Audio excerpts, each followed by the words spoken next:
It's okay. Off your mic. It's okay. Off your mic.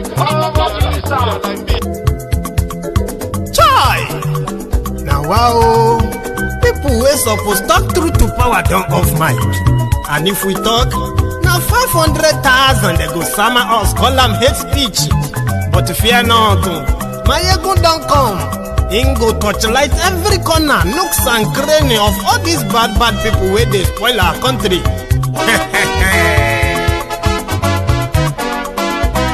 So my people make we laugh, oh, yo, yo. My ego don't come, oh, yo, yo. My people make we shout, oh, yo, yo. My ego don't come, oh, yo, yo. My ego don't come, man of the masses, oh, yo, yo. My ego don't come, oh, yo, yo. My ego politico, yo, yo. My ego don't come, oh, yo, yo. This one not the off in mind, oh, yo, yo. My ego don't come, oh, yo, yo. And in the touchlight every corner, oh, yo, yo. My ego don't come, oh, yo, yo. Okay, some people be they holla say they want the power. Chai, them be promise us say we go get light and power. Nah. Them hustle sote they can't get the power. But now they know they do anything with the power. Sure. Every day, dollar just they get the higher power over naira. Still them talk say make we off mind. But thank God say my ego don't come. So my people make you laugh, oh, yo, yo. My ego don't come, oh, yo, yo. My people make we shout, oh, yo, yo. My ego don't come, oh, yo, yo. My ego don't come, man of the masses, oh, yo, yo. My ego don't come, oh, yo, yo. My ego don't the politico, oh, yo, yo. My ego don't come, oh, yo, yo. This one not the off in mind, oh, yo, yo. My ego don't come, oh, yo, yo. Person where they do evil, no one make person talk. Them say that my ego, that man too they talk. He too they talk. Say my ego diary, he they hot like pepper. But every day then they take money in bulk. Woman picking, they the street they hawk. Still them talk say make we no talk. But thank God say my ego don't come. So my people make you laugh, oh, yo, yo. My ego don't come, oh, yo, yo. My people make you shout, oh, yo, yo. My ego don't come, oh, yo, yo. My ego don't come, man of the masses, oh, yo, yo. My ego don't come, oh, yo, yo. My ego don't the politico, oh, yo, yo. My ego don't come, oh, yo, yo. This man not the off in mind, oh, yo, yo. My ego don't come, oh, yo, yo. Aha. Now you not done here, all these bad politicians, then we call themselves politicians. Where they thief our money, we no want make the common man get waiting supposed get for this country. And I never hear something. Now go hear one, my ego, you go show on a paper. My ego diary political. So my people make you shout, oh, yo, yo. My ego don't come, oh, yo, yo. My people make we laugh, oh, yo, yo. My ego don't come, oh, yo. Hello, the brethren. So good morning to you. Good afternoon to you. And a good evening to you from wherever you are joining us as well. So it is my ego live. So thanks so much for joining us. Remember, after reading the caption of the broadcast, read the description of the broadcast as well. Okay, it's quite short tonight, so it's not going to take much of your time. Then like the broadcast, share it as well. So invite your friends and your not so friendly friends. Tell them to join us for all reason and purpose, right?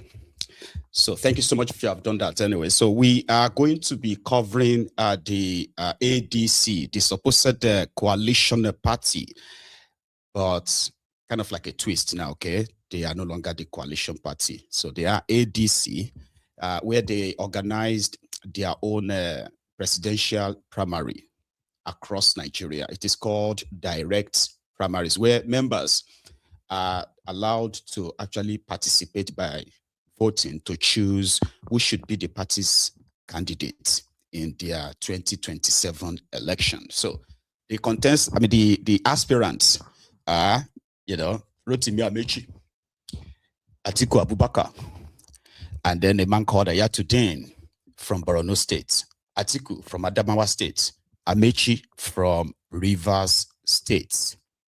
So today, they all went to the poll to seek the mandate of their members and see who is going to probably pull it off. So many comments have been kind of like running through now, by the way, where people are saying, oh, hang on, it doesn't seem like they are sharing dollars or naira in this their coalition, except for the usual miscounts that we witnessed during the APC's primary.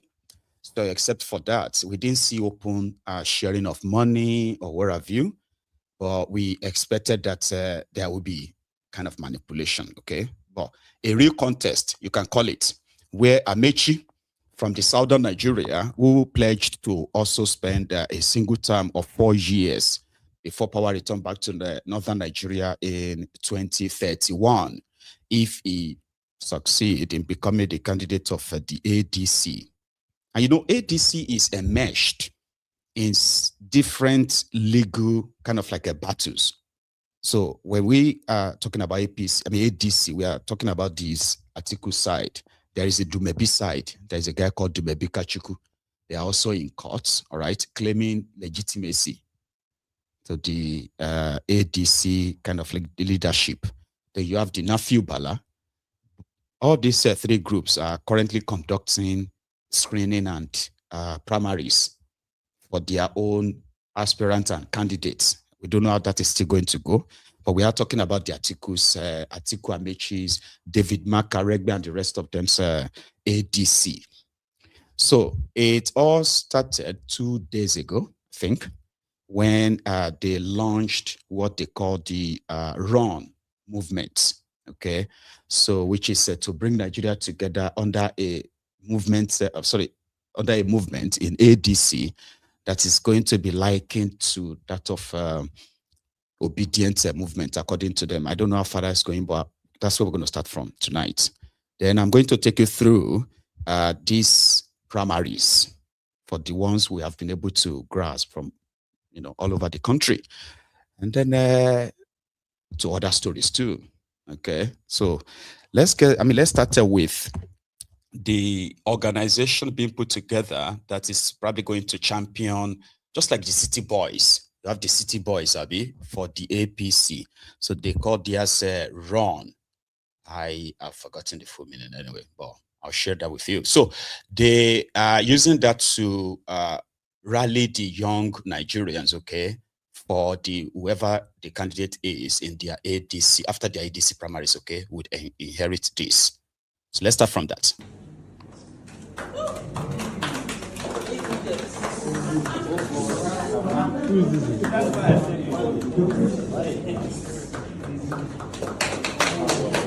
Okay, so this is the official logo of Rise Up Nigeria movement. For a Nigeria that works for all. And this is our official website. You can log on to www.riseupnigeria.org.ng. Now these are our social media handles, riseupnigeria_run. And if you look at the logo, you will notice that we have our hands raised up because we are all going to rise up and take this country back from those that have held us captive for so long. Thank you so much, everyone, for giving me the opportunity and the privilege to do this.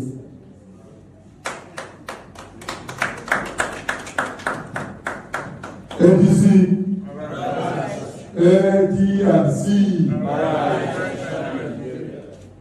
I want to give us this most positive note, and that is to announce to all of us and to announce to all Nigerians that the ADC will form the next government of the Federal Republic of Nigeria. I have no doubt whatsoever in my mind as I address you.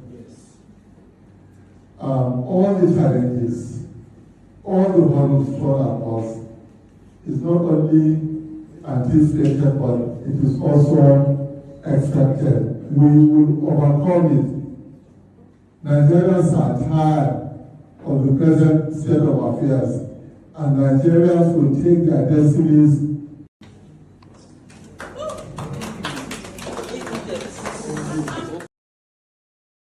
So they want to take it back, sort of. But I think that take it back name is patented, I think, by the revolution now of the AAC. But never mind. So yesterday, when the APC, Egbekegbe, announced the total result from their own party primaries, that triggered a lot of reactions, because just like what you're about to watch, all right, you can tell that the APC primaries was pure sham, so to say, where we found adults, supposedly educated adults, who suddenly became idiots or illiterates that couldn't really count right. But it was deliberate, because eventually they said that Tinubu scored nearly 11 million votes from party members alone. And many kind of like agreed that that's not like the right figure, is pure fictitious. But they've ratified it, documented it enough that they can easily just transfer that to INEC and add extra in your 2027 charade. So the ADC have now told the same line like that of the APC. They are also working to roll out fictitious number at the end of the day to tell us or show us that maybe by the time they will declare the total result for Atiku, they will probably score maybe 12 million or 13 million. Then maybe Amaechi will score maybe 7 million. And at the end of the day, they will present that they have nearly 20 million members of the ADC. So it will now be like a game of who can write the biggest figure and find a way to smuggle that into the electoral process as well. Here you get. And guess what? I don't know if INEC attended some of these gatherings, okay, but we saw them attending that of the APC. They witnessed all of the nonsense and the charade, and they certified all the numbers which APC is currently running with, okay? So I am going to take you through that of the ADC now in batches, all right? And then I'll make my commentary in between. So remember that you can still like this broadcast if you haven't already, just before you get so drowned into that typing, commenting and all that. And mind you as well, the line is very much open, okay? Which means you can phone in to add your own contribution as well tonight, right? Right. So now let's get started. The ADC presidential primary between Atiku, Amaechi, and Hayyatu-deen. So we'll start with Atiku arriving in Yola, and then to Amaechi arriving in Ubima, as well as Hayyatu-deen arriving in his own community in Borno, and how it all went, one after the other. Watch this. Say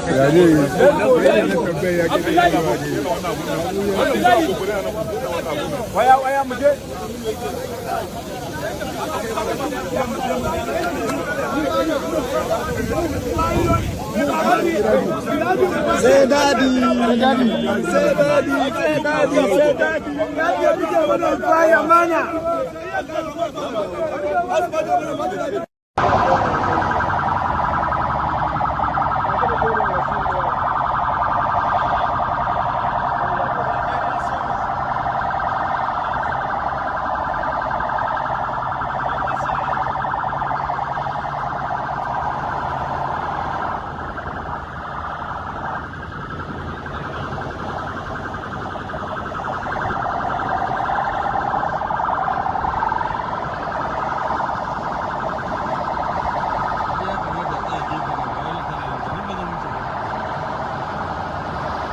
ko baki ne.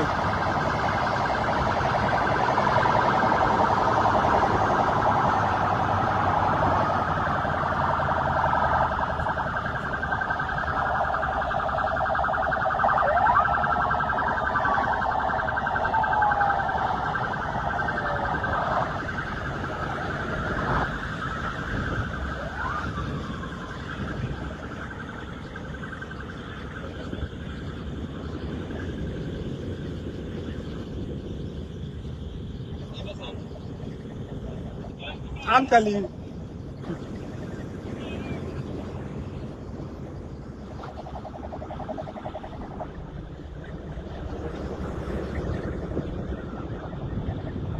Osi.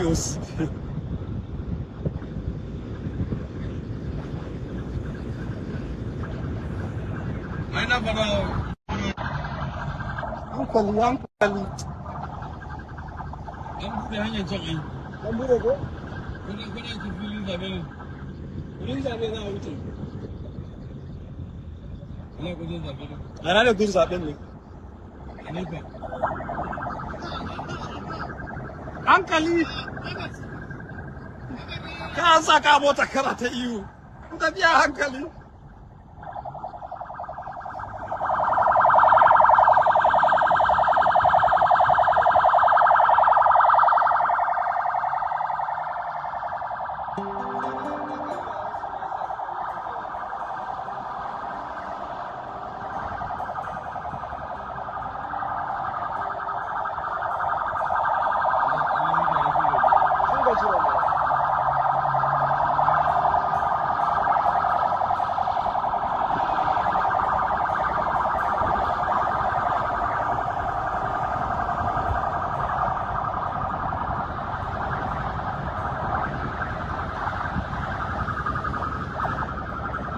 Mota mai kyau.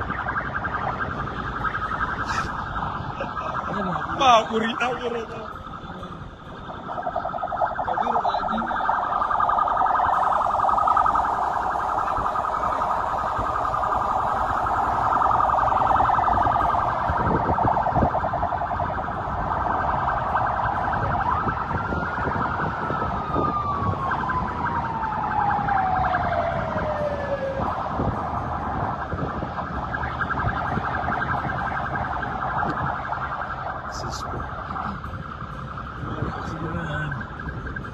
Lokacin gidan ka yaushe ne?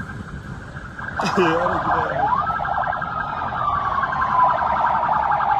Muna tare da ya ce masu suka waki ya ce lokacin gida na ya ce wai kabar canji a hannuna ne na je na siyo ya ba da alayyau. Ya ce ba ya ce?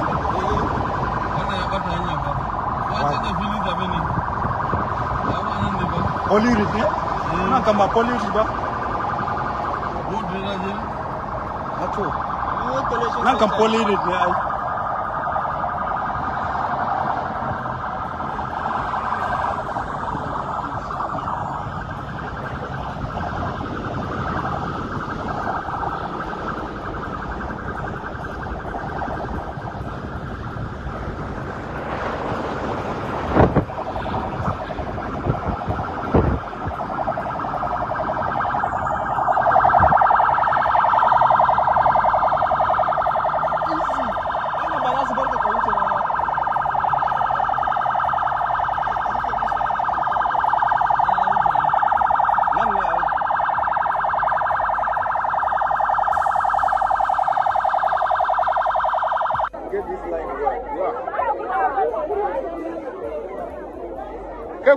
Ku cire wannan abu.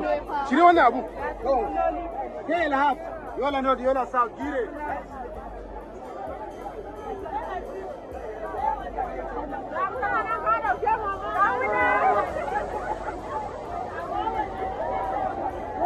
Bismillah.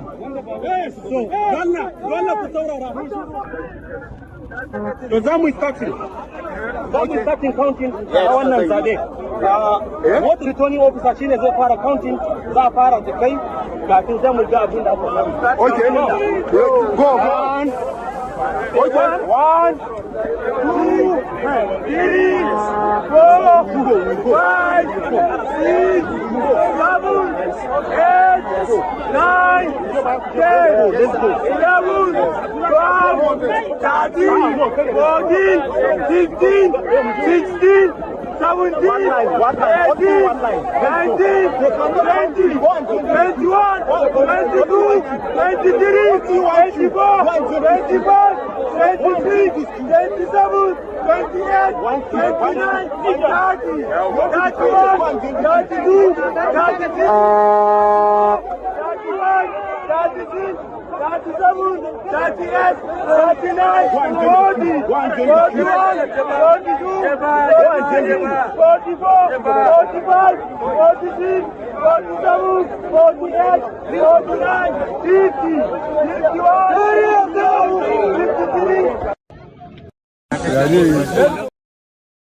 $55. I mean, those ones were counting well. Guys, what do you think about this Atiku's convoy, his lifestyle since he left power in 2007? That's like 19 years ago. Even Obasanjo, that was president, does not actually move like that. You get what I mean? Like, he's got his own private jets. He has this convoy that everywhere he goes with these dispatch riders, just like he's still in office. Do you understand? The minimum cars you are going to see in Atiku's convoy, wherever you see him, is probably like maybe 15. That should be minimum. And I'm like, how is he kind of like able to fund that lifestyle for 19 straight years when he's not been in political office?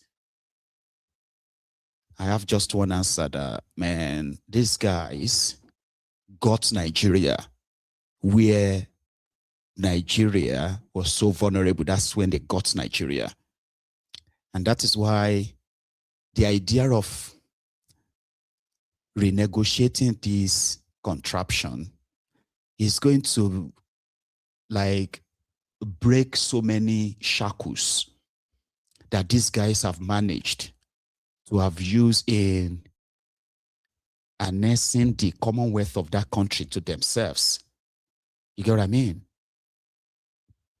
Because 19 years out of power, Nigeria has produced how many vice presidents since Atiku left? You have Jonathan, which became president, so Namadi Sambo. You have had Pastor Ruga. And yeah, that's like Nigeria have produced about 3 vice presidents since Atiku left power. But you see, has that so much money? I don't know. Anyway, so the first part of the counting, the voting, is the last part of the video you watched, okay? But the good thing is this, all right? About these, their direct primaries, is to show to you that somehow, it's like Nigerians, by the way, right? They are willing to participate in their elections, all right? And every political party seems to have enough people to bring out to participate in their primaries for those ones who are doing it too. I mean, this should be the second party doing it. So we'll see how the NDC, Peter Obi's party, and the rest of them will conduct their own primaries, but they are allowed to use consensus or direct primaries, I think. Here you get. So anyway, you can see that they are able to actually mobilize the same people you would expect them to entice with something like bribe during the election time, because how they are able to pull out all these numbers, these people, to participate in this exercise, right? It's quite impressive, okay? Because I am like, if they have this number of members who believe in them, Nigerians, how come it became so almost impossible, difficult for them to mobilize these same Nigerians, right, in their millions, to confront most of the madness that they put together called the Electoral Act, and so many of these shenanigans of Kolu, Like, they could have pulled that. These are the people they are calling out right now, right? This number. How come they... Anyway, that's how my own brain works, okay? I kind of always imagine things enough to be like, why can't they, why, you know? Right. So let's go back to their field where they are conducting their primaries, both northern part of Nigeria, southern part of Nigeria. This time, I think we're going to start from the Amaechi's side. He also put his own number. So right now, it seemed that Atiku is kind of like, from what I have seen, don't quote me because it's not official. From what I've seen so far, Atiku is kind of like clearing them in northern part of Nigeria, all right? And the middle belt part of Nigeria. In the southern part of Nigeria, it is Amaechi and Atiku. In their patio, from what I have seen so far. But let's go back to the field. I'll show you from what happened there earlier today.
This is an endless line for His Excellency Right Honorable Rotimi Amaechi for today's primaries.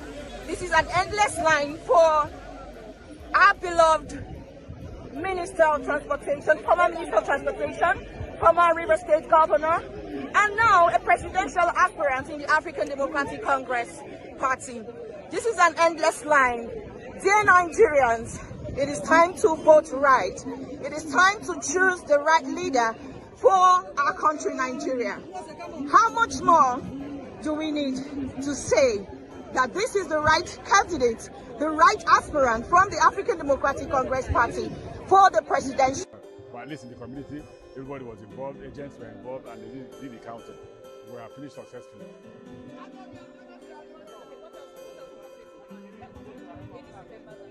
Whether they should vote for merit, not ethnicity or religion. That's the most important thing.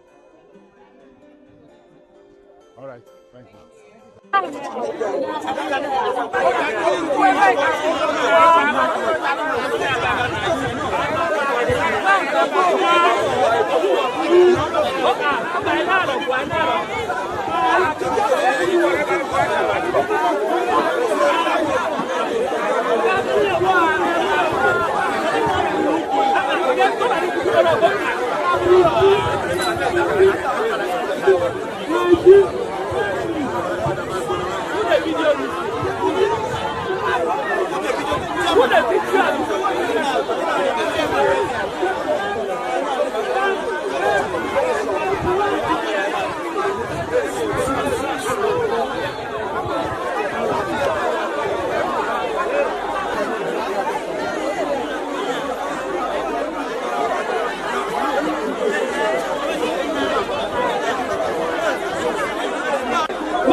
One, 2, 3, 4,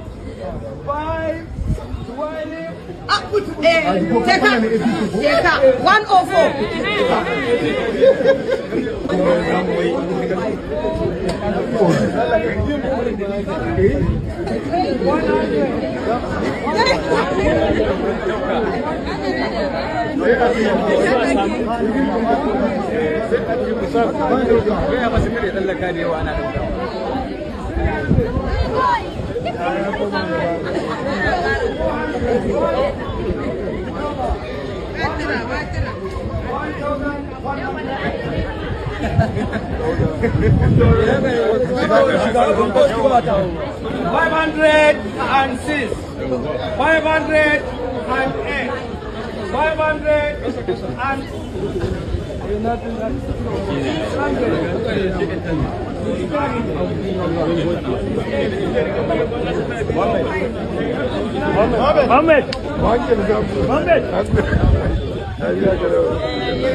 ADC presidential primary election result.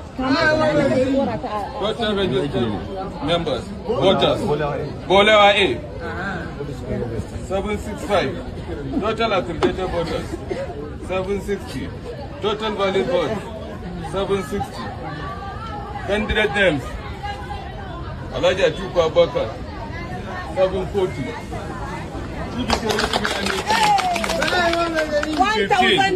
1,900. Muhammad Hayyatu-deen, 2. I have announcing the Atiku Abubakar as the winner of this primary. Okay. My announcement. My honorable. By line now. What's my announcement? The video this thing. ADC! Arise! ADC! Arise! AD and C! Arise! This is ADC primary in Anya Ward on Hafia LGA. The word of the state chairman, our barrister, His Excellency. The primary is already here. We have gathered for the primary, and the crowd is very massive. We have enough. So they are following the pattern of the APC as well. Did you see the two clips that joined together earlier, right? That one where those old men were counting from 10 to 100, 120 to 200 to 500 to 1,000, 1,500. For crowd, we no reach 100 though. They counted 1,500 and recorded it. And then the other crowd as well, that are not even up to 50. They counted 760. So Atiku scored 720. Amaechi scored 30 or 38. And they gave Hayyatu 2. So that's how it all went up there, okay? But now down south, and even back north as well, right? I am still very much like wowed with some of these crowds that they are able to pull in some places. So wherever you see them have this long queue, crowd, they are always going to have a proper inflated figure compared to the smaller, crowd, so to say. Well, we're going to go back in a minute, but a very quick reminder to my viewers, okay? I don't know how many of you who got a notification to join us on Mayegu's Diary Political tonight, but I'm happy that you are here, okay? But you would need to do me a favor, and that actually really works well. That is what would likely help to unlock this no notification to so many of you subscribers on YouTube. So if you are watching on YouTube right now, could you please take a moment right now, right, to like the video? I mean, we are currently over 800 of us, I think, right? So we can show that we are 800 as well, right? So thank you very much if you can do that, okay? It's a reminder, you need to do it just once, and that's it. And you can continue your engagement, okay? So, ADC primaries. And I bet you are following the sequence and the patterns and all that, okay? So meaning that Nigerians are willing to participate in that election. And from the permutations, by the way, I need to tell you that too before we continue. Okay, so from the permutations that the APC leaders have put in place, somehow it seems that they are suspecting that something is cooking. Okay, and Olusegun Oshoba, who is a very close ally to Tinubu, broke his own silence over their concerns, right?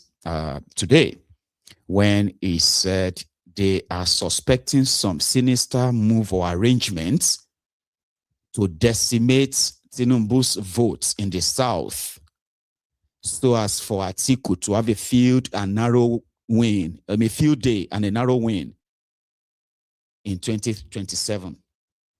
And right now, it makes them uncomfortable. So they are about to turn it to, oh, maybe this whole plot is actually against Yorubas. I'm just kind of putting you on notice. Oshoba is worried that something is going on. Okay? So if Peter Obi, a strong candidate, is involved in this election, it is possible that he is going to decimate Tinubu in the South, possibly make it impossible for whatever arrangement they have. But up north, there is this growing resentment, okay, for Tinubu's party. Don't buy all of this, most of these northern politicians who continue to probably sing his praises, by the way, okay? So they are just relying on whatever arrangement is put in place with INEC and the rest of them, but they couldn't really move anything. If indeed there is a sinister, well, it's politics, Abi. Well, that's Oshoba. So I'll show you the rest of the ADC primaries as it played out today. So let's go back, I think, to this one, yeah. And we already, the people are happy and are ready to give their vote to him. Our presidential candidate HE, Alhaji Atiku Abubakar. The people are out already and the counting is about to start. 1, 2, 3, 4, 5, 6, 7, 8, 9, 10, 11, 12, 13, 14, 15, 16, 17, 18, 19, 20, 21, 22, 23, 24, 25, 26, 27, 28, 29, 30, 31, 32, 33, 34, 35, 36, 37, 38, 39, 40, 41, 42, 43, 44, 45, 46, 47, 48, 49, 50, 51, 52, 53, 54, 55, 56, 57, 58, 59, 60, 61, 62, 63, 64, 65, 66, 67, 68, 69, 70, 71, 72, 73, 74, 75, 76, 77, 78, 79, 80, 81, 82, 83, 84, 85, 86, 87, 88, 89, 90, 91, 92, 93, 94, 95, 96, 97, 98, 99, 100, 101, 102, 103, 104, 105, 106, 107, 108, 109, 110, 111, 112, 113, 114, 115, 116, 117, 118, 119, 120, 121, 122. Bismillahirrahmanirrahim. Kamar da muke gani a nan karamar hukumar mulki Talatin Makwara inda ake gabatar da zaben fidda gwandi don takarar shugaban kasa na Najeriya na jam'iyyar APC insha Allah. Najeriya! Najeriya! Najeriya! Okay, yanzu da mu fara lissafin Atiku.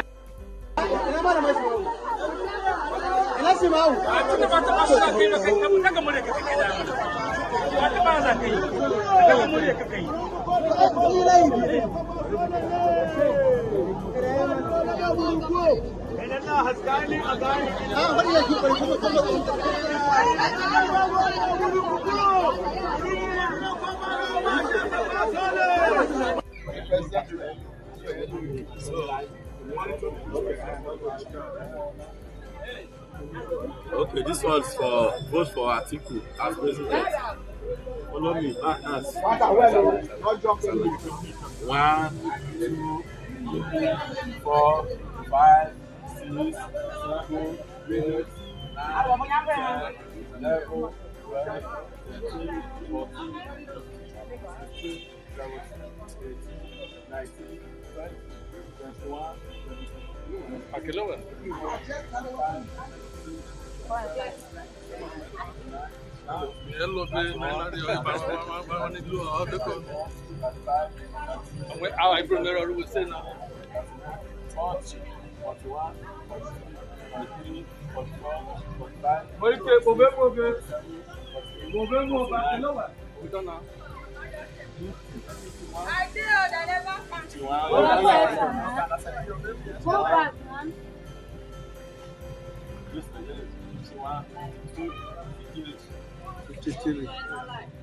Fifty-three.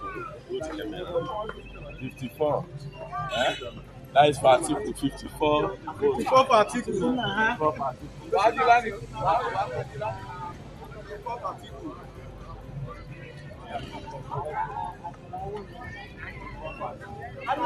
54.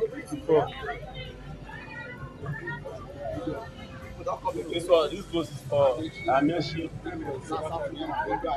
Amaechi votes 1, 2, 3, 4, 5, 6, 7, 8, 9, 10, 11, 14,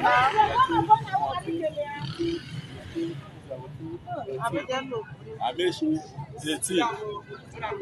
Amaechi 18. I mean, that's democratic, though. Sure, you get. Apart from all this other rubbish that some of them have been doing, but the exercise seems like democratic. Okay, they say, okay, yeah, if you want to vote for this person, stand there. If you want to vote for that person, then they count you and they write it down. You know what I mean? It seems democratic. You know. So my question is this. And this question is mainly for those of you who are the obedient. You know, you are not members of any party, so to say. And most of the time, most of those who are participating in this, their primaries, they are not really members of their party. But do you really think if Peter Obi stayed back in this their ADC and they had to like do this primary election, you know, do you really think Peter Obi could scale through this exercise the way it is being conducted so far? I'll leave you with that question, okay? And then you're going to tell me, maybe you're going to phone in and tell me what you think. But I still have more from where that came from. And that is the exercise to determine who is going to be the presidential candidate of the ADC. We already have that of the APC, which is Tinubu. Then now it is obviously going to be Atiku from what we have seen so far. And a lot of them are now saying when Atiku becomes the candidate tomorrow, he should just pick Amaechi as his running mate, because this exercise shown that Amaechi also is able to mobilize people on the street to actually participate in this ADC exercise validation or so. So that is not all. I'll show you a few. Here, more from the field. Everybody should also card. Everybody.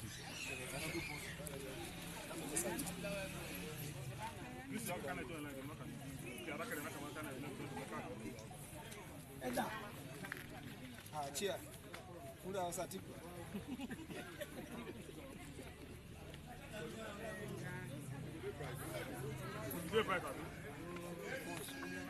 All right.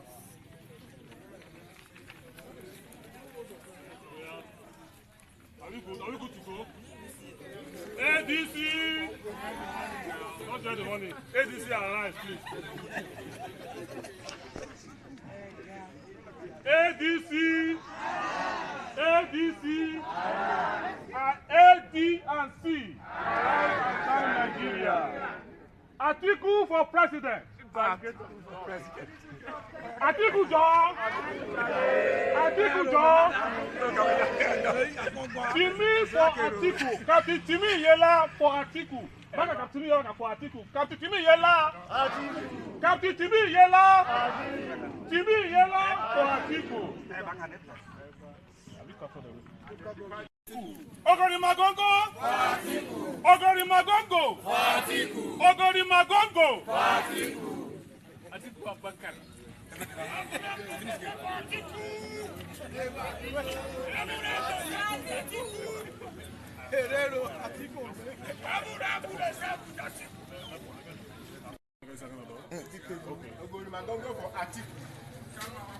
Say Atiku. Atiku for president. Timi Atiku.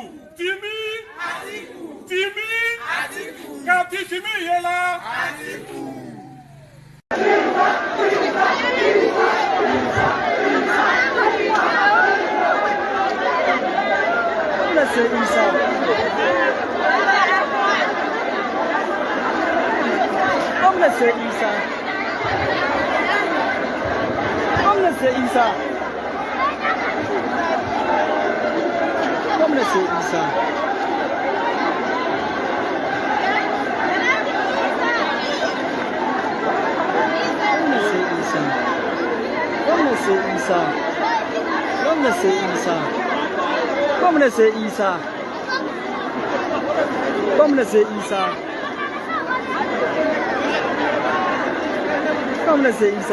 Ajiya gida lafiya lau. Gwamna sai Isa. Yawwa.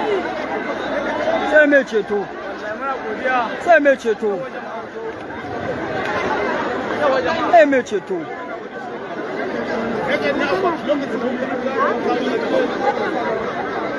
Sai mai ceto.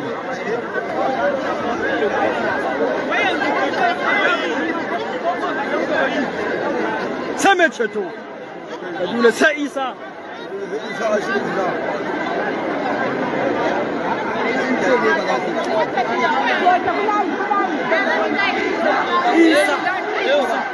Ake ba da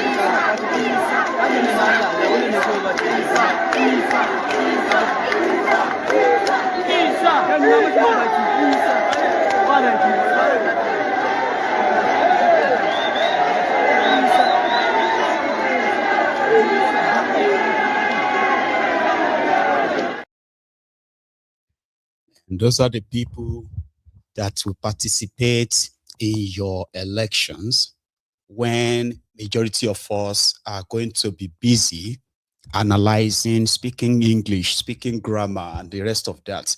They are those called the grassroots voters. And they are the real determinants of what happens. They are not really in the majority, but it's simply because they are those who are very much available to participate in validating whatever these criminals put together. And they are the ones who elect your government, at least for the record time, because they are always very much available. Before I left Nigeria, I remember that political parties, maybe the major ones especially, political parties, they have their members that meet every Sunday, no missing except maybe something happens that they can't meet. And they meet in every political ward across the country every day. So there is where these guys always have to recruit the local, who are also going to help to organize whatever thing election they want to do in that locality. So because to them, by delivering that locality to whether the ruling party or the one that wants to take over comes with a reward. So they are more than you and I that just want to live in a society that possibly like works. Unfortunately, you are not interested in determining who becomes what. I understand all factors, so that gives everybody his own reason why they are staying away. I'm just saying that these are the people that are readily available, okay? And with their availability, they can multiply their numbers to have a particular result. You know what I mean? That you and I would have to actually pay for later. So, yeah, the ADC primaries is expected to, or the ADC organizers, right, they are expected to roll out their own figures from tonight. And by tomorrow, they have set their venue where they are going to make the announcements of who won between the three contestants.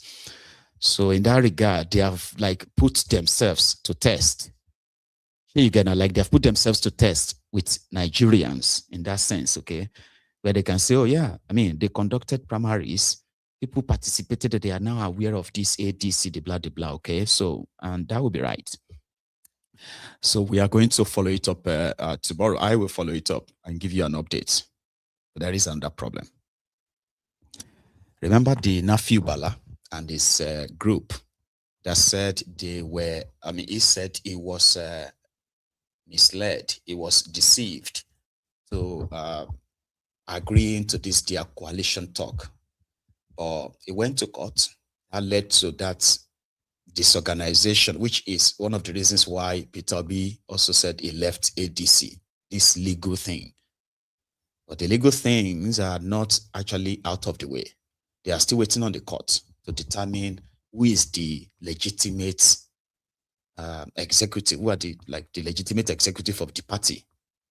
But there is another guy called Dumebi Kachikwu.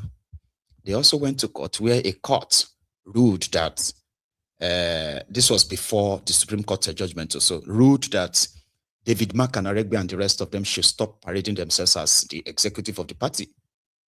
There is a judgment. However, I think they have appealed that.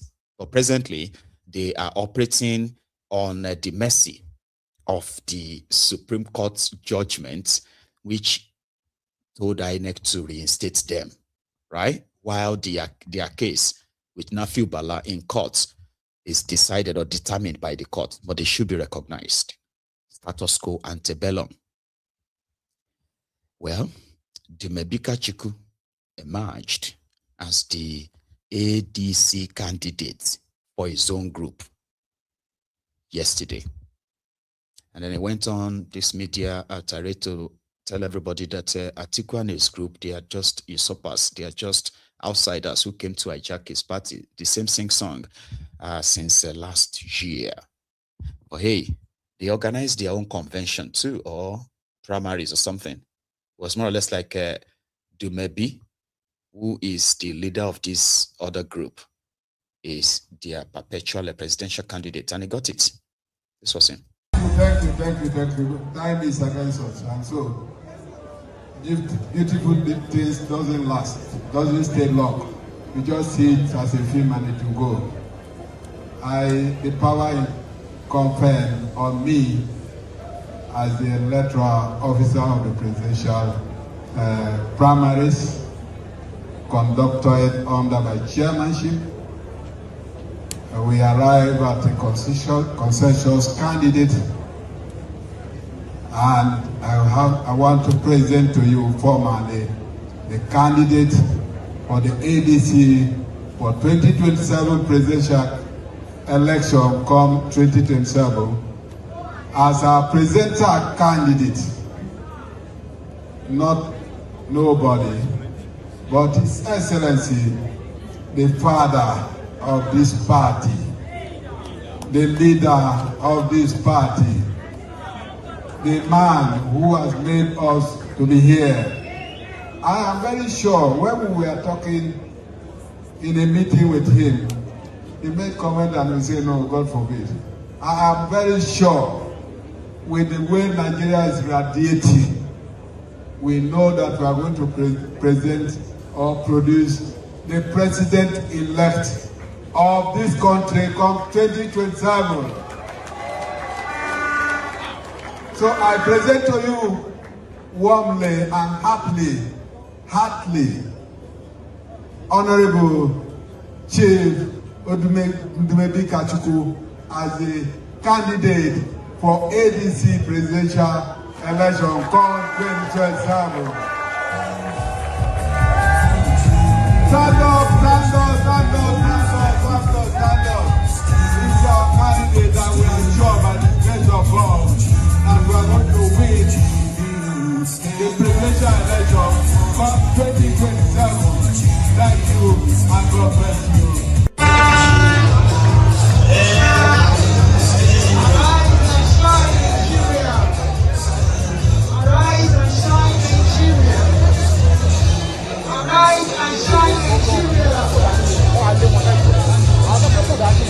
Interface with National Assembly will include a bill that I have dubbed the Nigerian Patriotic Act. It's a bill of equality and fairness. It's a bill that says we are all of this together.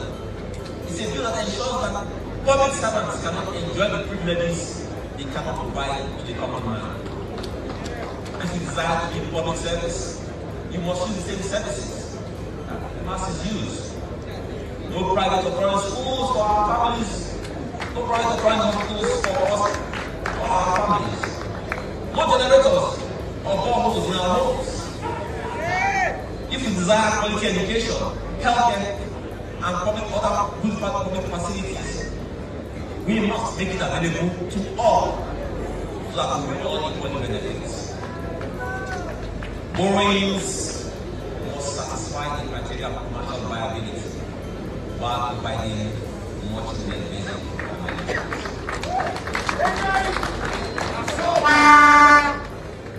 we must resist the wicked urge to become sovereign debts that benefit a few, must be paid by all.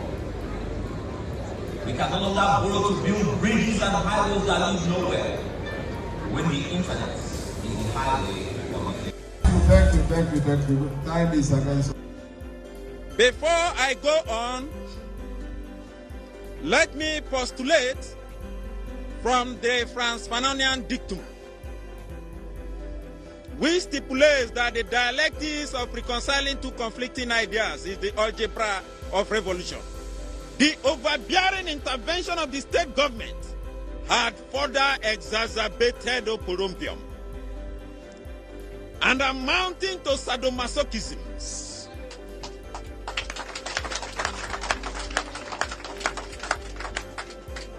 Acrimony and chaos in our community. And our it was a contumacious stratagem by political jobbers to siphon monies.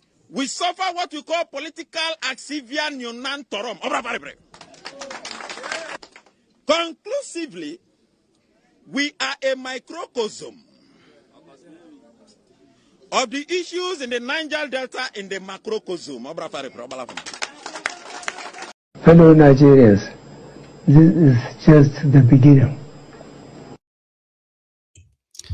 So Dumebi Kachikwu, who is now the factional presidential candidate of the ADC, they are also in court. These are kind of like a tricky issues, okay? Tricky stuff. You can wake up tomorrow morning and there's a court judgment that just throw a spanner into the wheels of whatever these guys are trying to do, Atiku and others. Do you get what I mean? So that is concerning in a way. It should be concerning. But yeah, Dumebi Kachikwu disagrees that whatever it is that is coming for the Atiku and the group, they deserve it. In fact, they should see it coming. His reasons, I'll show you. Why are you causing distraction all over the place that you are a faction of the political party? Well, I'm sorry to tell you this, but we're not a faction. We are the ADC. The people who you mentioned, Atiku and Co, are the people who are factions. We are the ADC. Yeah. Please tell us how you are the ADC. If you watch our convention yesterday, you will see ADC faithful from all over Nigeria, all the state chairmen of the ADC as recognized by INEC. They were there yesterday. I think what has happened is in the last 1 year, the media has built this this myth about an ADC of David Mark and co, Atiku and co, Bitobi and co before they left. And I've always said, I said since last year that ultimately, that when all the dust is settled, we will see the real ADC, because there's a substituting court order that said that we are the only ones who have the right to conduct congresses and convention, and it's based on that we did conduct our convention yesterday. Was INEC with you yesterday? Yes, they were there. So what is happening is that, like they said to me when they came into our party, that they will try me before the court of public opinion if I don't let them have their way. And I've said that I'm the last person who cares about your trial in the court of public opinion. It will be foolish of me to respond to those people, because, sorry to say, I am not at the same level as those people.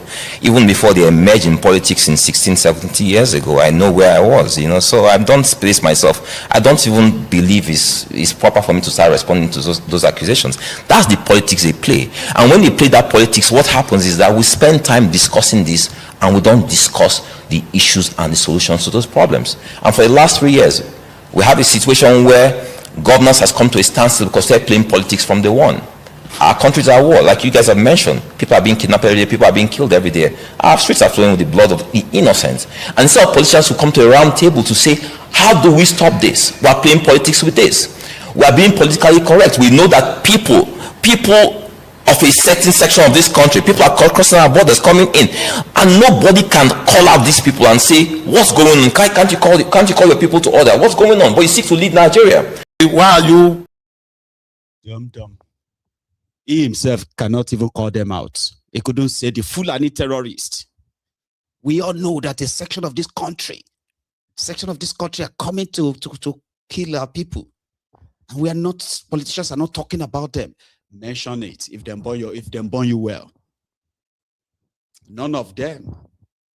Do you understand? None of them in Nigeria, especially from the southern part of Nigeria, none of them, not even Peter Obi, by the way, is bold enough to call out the name Fulani terrorists. But they would rather call them bandits. You get what I mean? Or try to tell you that we have criminals in every tribe. We have criminals in every region. We all have the bad people in every. How many of your own bad people are going to kidnap people in northern Nigeria for ransom? How many? How many of them are currently killing Nigerian soldiers, like bombing them and the rest of that in northern part of Nigeria right now? How many of your people, or your criminal, your bad people? But yeah, they are not bold to say it because it is going to be like a political suicide. Yeah, if you go on and mention it the way I just did, the Fulani terrorist. Well, that's Dumebi Kachikwu, by the way. So he strongly believes that whatever the media is presenting, however they are presenting it, they are the authentic ADC. It is complicated. So that too is part of the what do you call this massive big meta ball, right? That the Tinubu's regime has managed to tie to the leg of the opposition, this ADC. So you think, oh, maybe Obi has escaped that, right? We're not sure yet. Okay. So the guy that was very much almost like Peter Obi's protege, especially in the last election, right? That's the GRV guy, Gbadebo Rhode Vivor.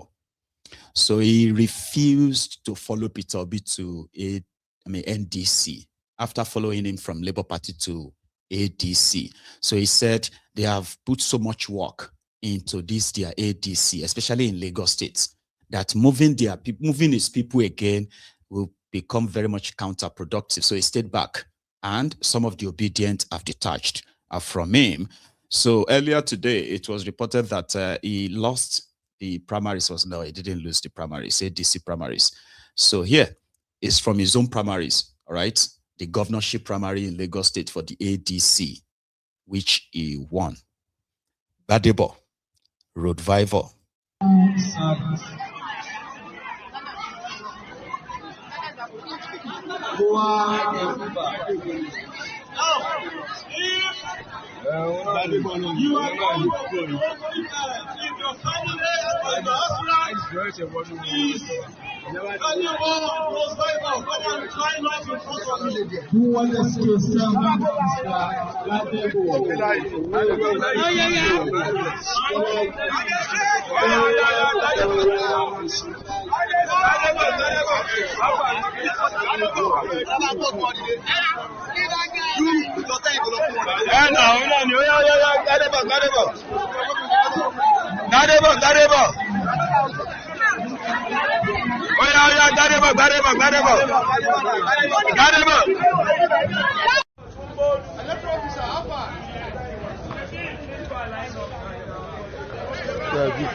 Congratulations.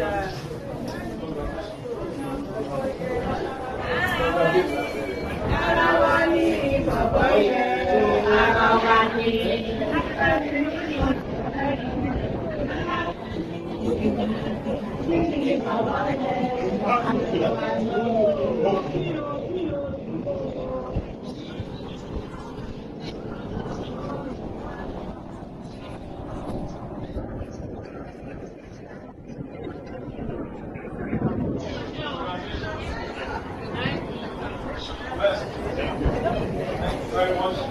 Ambassador of our party. We're just rounding up with our newest candidate, the candidate of our party.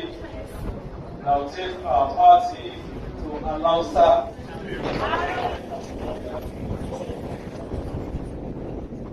I am sure the APC knows that their days are numbered in Alausa. And their days are numbered in Asuma.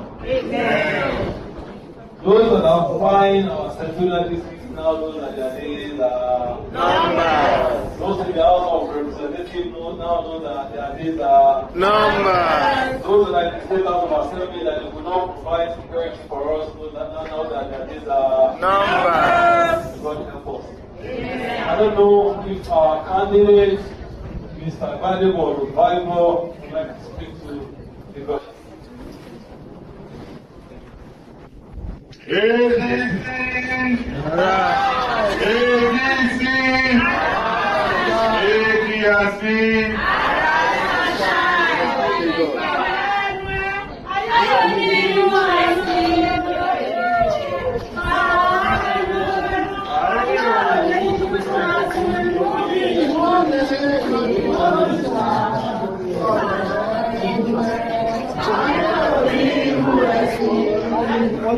So, we have done it all, and work is just about to start.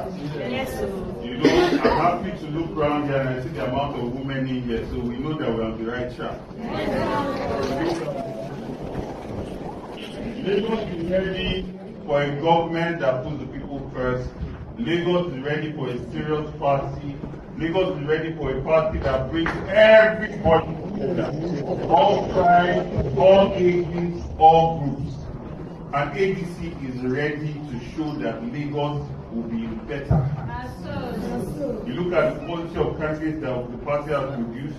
You look at the quality of the youth that are in this party, the dynamic youth that are in this party. This is the main opposition party. So get ready for a fantastic campaign, an energetic, vibrant campaign, and a campaign that is not pulling any punches. We are going to go all the way, as we have always done. God bless you. Thank you. God bless you.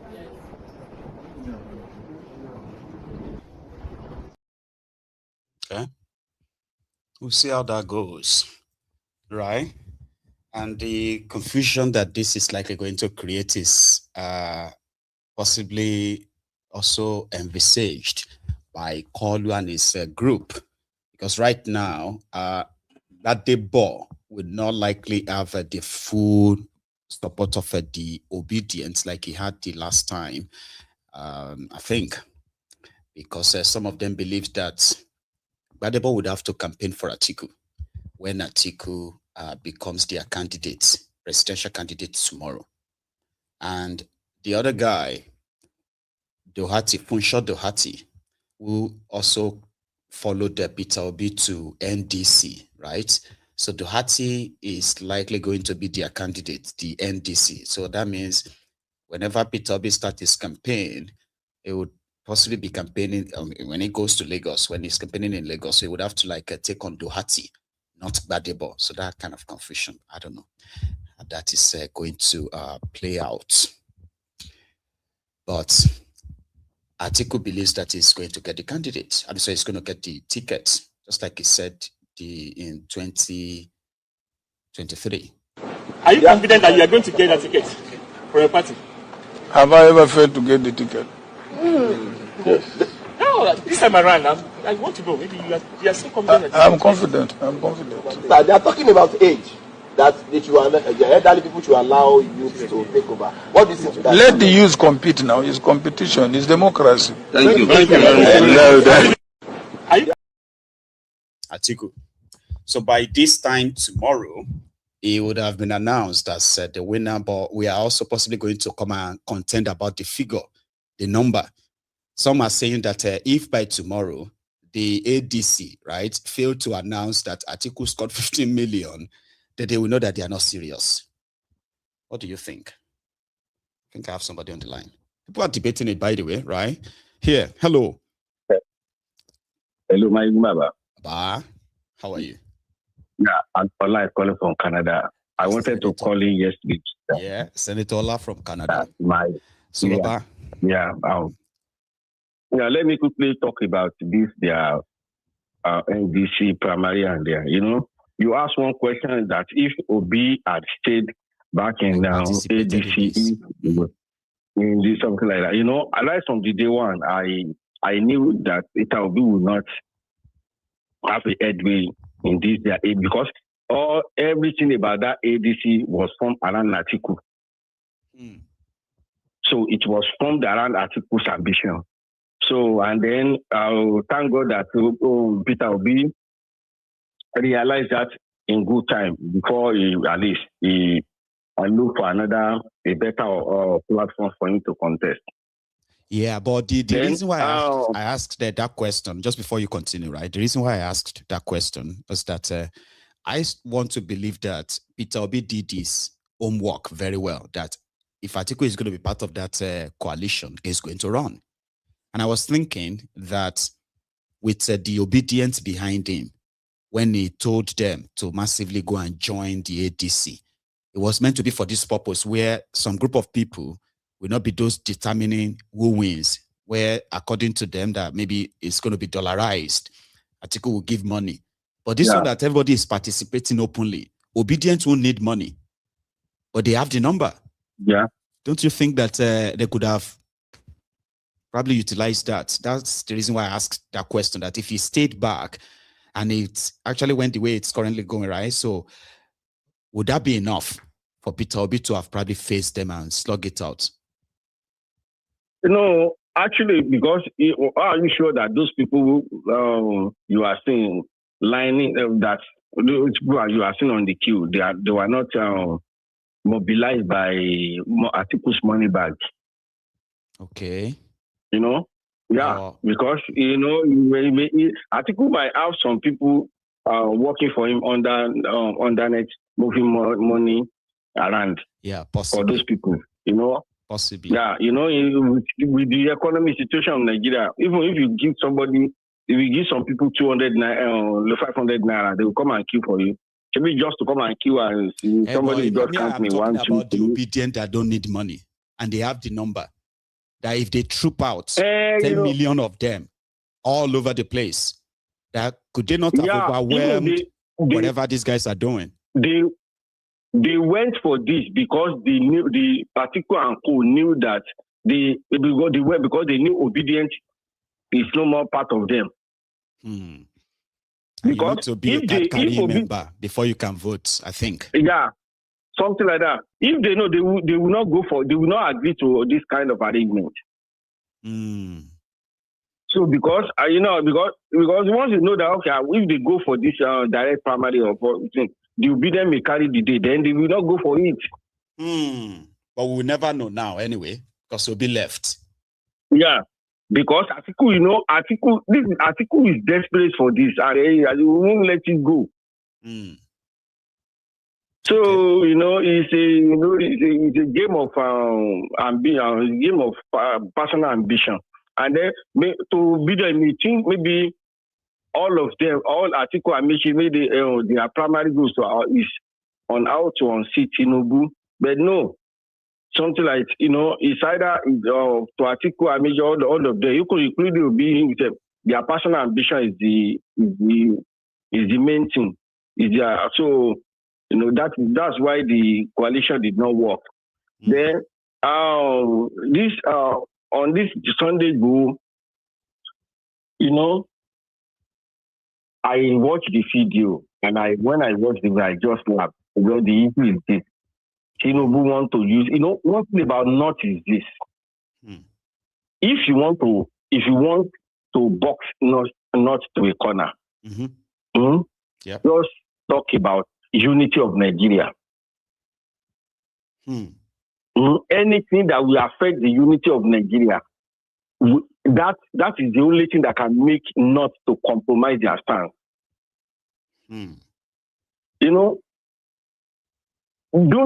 Because of that, because what gave Tinubu the opportunity in 2023 because of that Yoruba nation and something like that, they were shouting that time. Now, by the time Sunday go, we start going after the Fulani, all those things. Tinubu, you use that to negotiate with the North.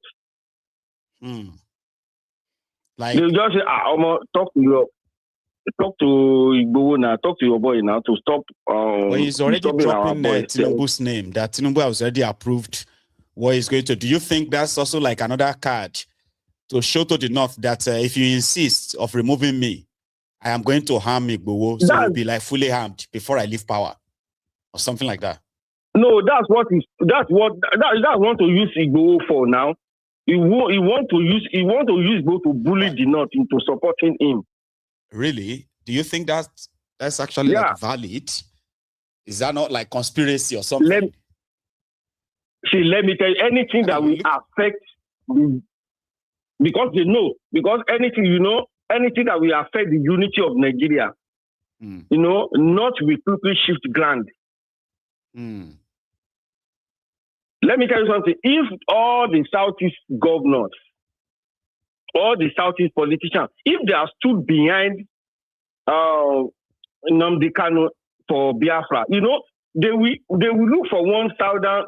That time you will see them. You will see the North backing Peter Obi. You will see they will go and look for one Igbo president, one Igbo man to give power, so that they will use that to calm the situation. But they are not looking at that direction because they know that the Southeast are already divided. They are not support. I'm not talking about the people, the politicians. They are not supporting it. If all of them, all the governors, senators, right? Not somehow the northern Nigeria or the northern politicians, they suspect that an average Yoruba person is very much like interested in this Yoruba nation than Nigeria. They know it. Yeah, they know it. And they also know that an average Biafran, they are more interested in Biafra than, but who is closer to power between the Igbos and the Yorubas as we speak, the Yorubas. So that simply means that kind of like makes it more dangerous for them to choose or to either agree with Tinubu or just go for yes, because they know you see, they will say, okay, with these people, if we don't allow this, with this with this Sunday go security fraud, he's talking that they are brandishing now. Yeah. They will just call it. I guess allow this man to do his 8 years because anything, because to them, anything that will affect the unity of Nigeria, will make them shift. And whatever grant they have, will make them shift the grant. So that's what he's using. That's your own theory. Okay. That's my own theory. I'm going to and you will see. Okay, yeah. Okay, thank you. No, enjoy your program. Yeah, I'll leave it open. You see, that's one thing, right? You are watching right now, listening to that, and somehow maybe it's a theory that has been playing out in your own head too, and you have a better kind of like a concept in presenting it to us, your own words, right? You can call in and also add yours. Right now, there's so much conspiracy that could be cooked. But any of that, in my own opinion, right, they are not fact-backed, but it is Nigeria, right? When they were talking about unknown gunmen in the eastern part of Nigeria, majority didn't know that they were talking about Asari Dokubo and his own militia group, which he, as usual, come on social media to confess and brag about crimes he committed, killings he committed on behalf of Nigeria. But it's covered. Do you get what I mean? So sometimes when you hear things like this, they are not totally conspiracy theories, okay? Because most of the time, it's only when they have come to pass, that is when people are just going to be like, oh, remember that time somebody said something like, most of the ones that Mazi Nnamdi Kanu even shared with us, fact-backed conversations and all that, people still never thought they were possible. Right now, we're referring to them and say, I remember that. I remember when he said, how did he know that was going to happen? Because some people are paying attention. And sometimes when they present their own theory, right, it can be a little bit outrageous. So imagine, right? People like, no, that's outrageous. That's excessive. No, that's not possible. Then it happens. I remember when people used to confidently say these killings, these kidnappings, these destructions of lives and properties in northern part of Nigeria, they shifted to the middle belt part of Nigeria, and it became so tensed, right, that a lot of us were worried that once they are done with the people of the middle belt, those of us in the southern part of Nigeria, from the west to the east, we're not safe. But it was more or less like, to some, that's not going to happen. I even remember when some people bragged that if they should kidnap school children in Yoruba land, Nigeria go end that day. Majority of them right now are either defending the abduction or passing the buck or blaming someone else. Not Tinubu. It's unfortunate. But we'll see how that will play out. Talking about the insecurity, I was talking about their primaries and these fictitious figures being presented as the result of their primaries, right? So we're expecting that of the ADC. But people are already reacting to that. Frustrated Nigerians, they are already reacting to that of the APC, Tinubu scoring nearly 11 million votes. But because we are talking about security now, I'm going to come back to that, okay?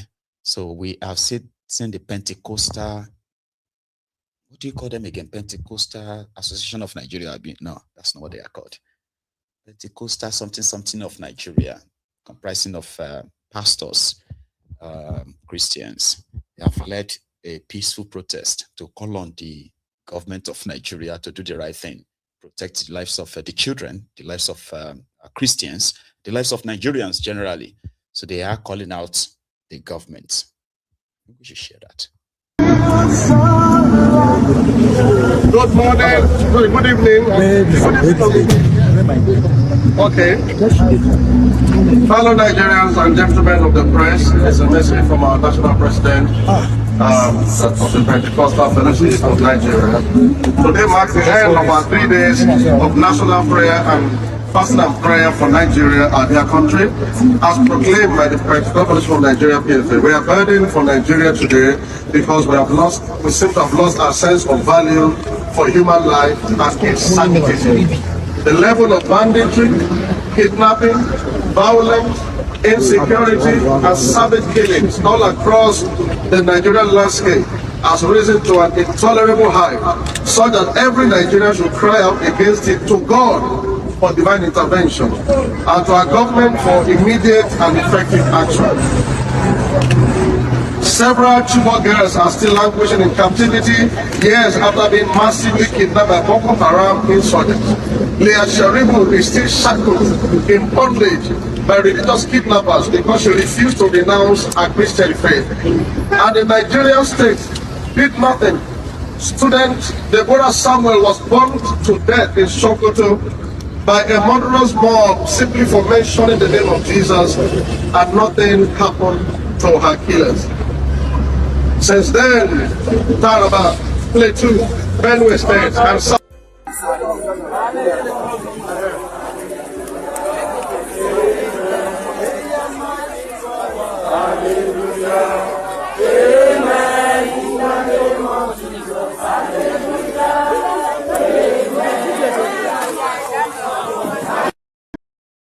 Hallelujah. Amen. I mean, they are playing their parts, but that number, that's not a number that can get the government to turn the TV on and be like, oh, where is this one taking place? So it's taking place in all major cities across the country. Change the channel. They change it again. So this is Port Harcourt. Almost 300,000 people, Christians, right? They show them in Lagos. Almost like 400,000-500,000 people in Abuja. You know what I mean? Government would tune in and be like, this is getting serious. Because it's already serious. I have a caller there. Hello. Hello, good evening, sir. Good evening, brother. How are you? Yeah, I'm fine. Thank you very much, sir. Grand. So, okay, let me start from. Okay, yeah, let me start from Sunday. To me, on my own school of thought, sir. Yep. I wouldn't want them to give that security outfit to Sunday Go. I am speaking from my own perspective. Okay. Why? Because to me, to me, don't let us paint it. Sunday Go is a political talk. Don't let us fight around it. And secondly, to me, I see him too garrulous. He talks too much. I watched the last, the video that he posted about Tinubu has supported blah blah blah blah. To me, if you want to support something, why don't you? Okay, why was this Amotekun? Why was it established? Then why don't you join them? Why do you want to just bring yourself out? Why is the establishment of Amotekun now? Okay, in Yoruba land we have one generalismos, or the one you normally talked about. That's what's his name? Ààrẹ Ọ̀nà Kakanfò. And is he Ààrẹ Ọ̀nà Kakanfò? Yes, so, and you can see how that man has been so silent. Last week I watched one of his interviews on the Central News. See, the man has some intel. Why don't you just work with this man? Why is that you want to just be like this Tantita guy? You want so that they can brandish you with guns, Rabi. So how does that relate to me? I'm a Yoruba guy, and I don't want I'm speaking from the perspective of do not just give this to a non-state actor like Sunday Igboho. Okay, to me, election is coming up. So that's my own school of thought. Okay. All these guns that they are going to give out, even if it is double barrel that are giving out to them, once the election is out, won't they use it for another thing? With the long trajectory of Sunday Igboho, why should they have to give? To me, I don't just want it now. I checked. Like you don't trust one of their posts. Like you said, I don't trust him. I don't trust him. I don't trust him. I don't trust. Now, please don't be deceived. They are trying to bring out that Yoruba that is their normal thing that they stopped the other time because of Tinubu. They are bringing it up again gradually. Which one? I checked. What's that? I checked this Yoruba nation of stuff. They are trying to bring it up again. Okay. Exactly. Now I checked. I'm so sorry to say this. I'm so sorry because I saw online a lot. So I'm sorry to bring this here. Okay. I checked Koiki's media, the Facebook. I can see the likes of some of the agitators, those people that normally spoke the other time. Yeah. They are coming up again. They are paying homage to Sunday Igboho house and like that. So I can see that they are bringing all this up again. So to me, it's just a charade. It's just a charade. To me, if they want to truly fight for us, fight for the security, they should team up with Amotekun. They should team up with the likes of those people that they should rather recruit more so for Amotekun, you mean? And then equip them. Okay. Exactly. They should equip them that they should change their gun. Okay. They are using double barrel. They should give them sophisticated weapons to fight them. Okay. Well, so to me, that's what I want to just say. Fine. And about this particular this kidnapping, it's just so devastating. Today, by this Friday, to make it 2 weeks. 2 weeks. 2 weeks. A lot of young boys, young kids, they are still in the bush now. They are still in the bush. And yet, see, there are some things that you normally say that the past government in Nigeria, we normally miss the past government more than even the present. And I'm very sure that anybody that will take a call, anybody we're supposed to be missing Tinubu. Look at what happened in 2012 and 2013 when Chibok gets happened. At least that was 2014. I am 2014. At least this mama patient or something like that, she said the blood she was sharing, like she was so empathetic about that. But look what is happening to Remi Tinubu right now. She was gallivanting with Tinubu at their this thing at Ikoyi voting. Just imagine. So and yet you will see a lot of people they are queuing. They are still. It is well. Take care. Idris. Jay, help us, help us. There is God. There is God, God, God, God, God, God,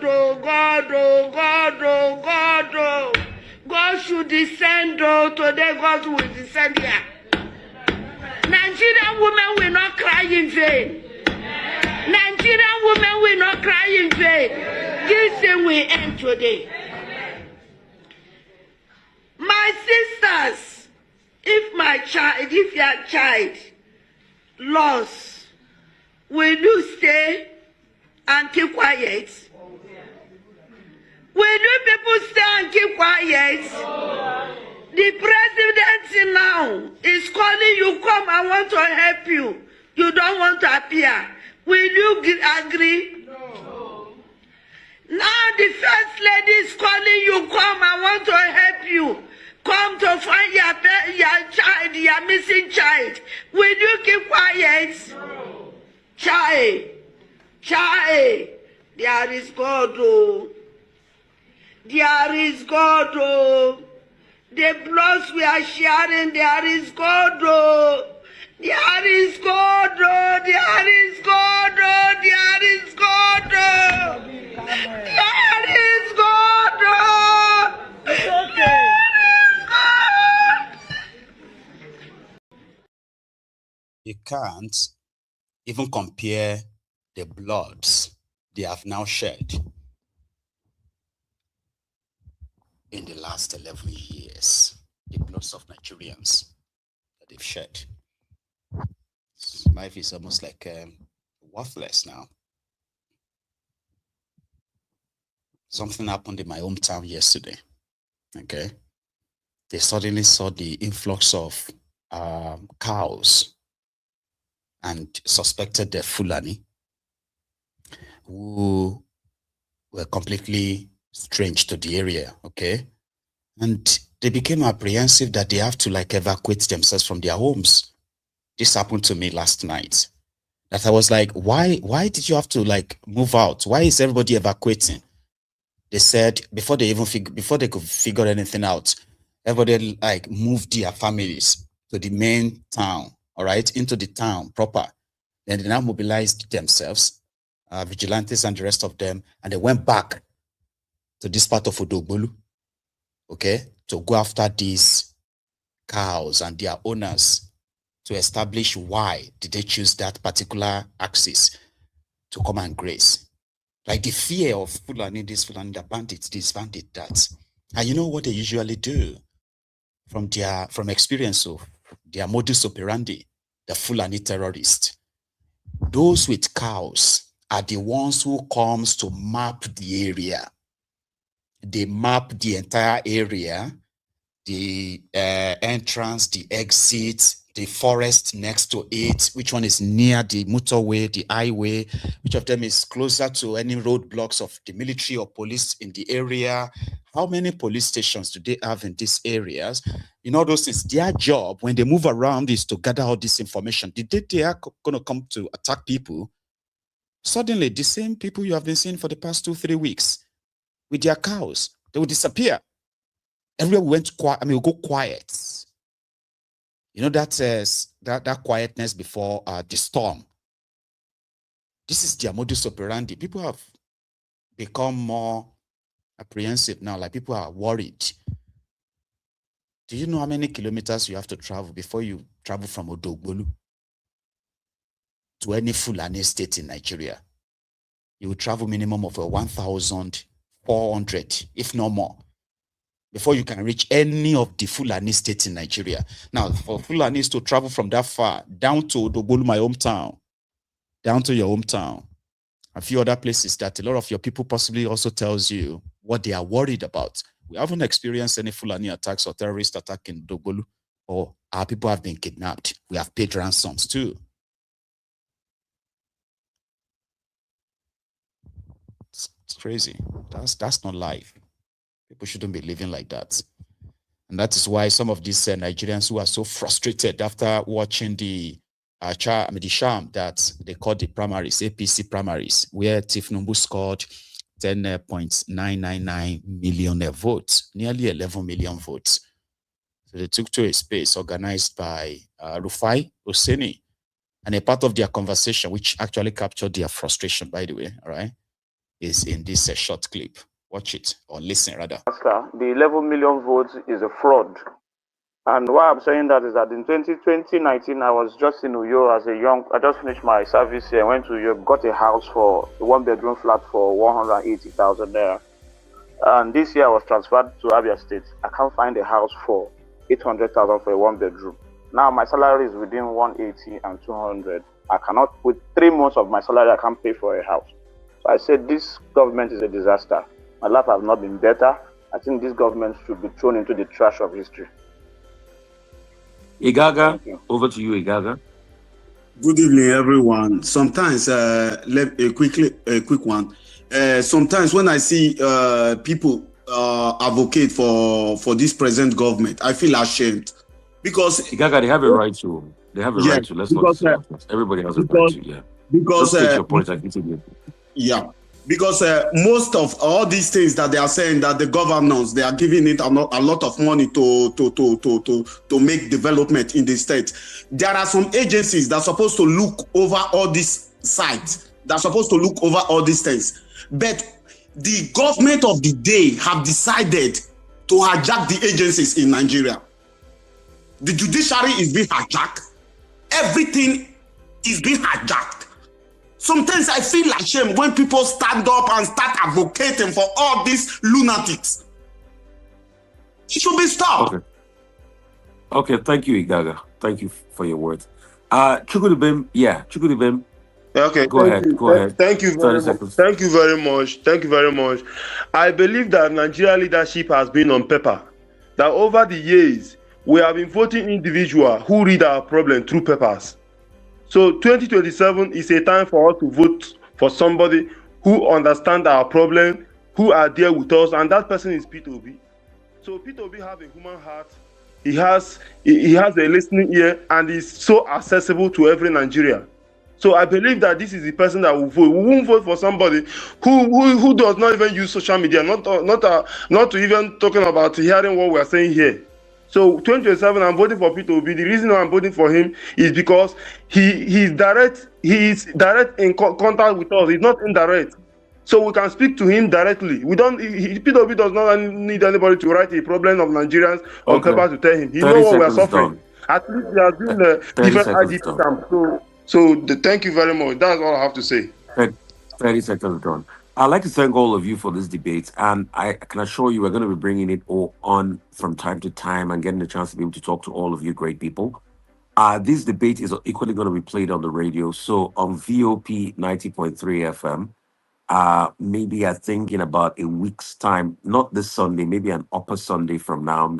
I don't read social media anymore. They abuse the hell out of me.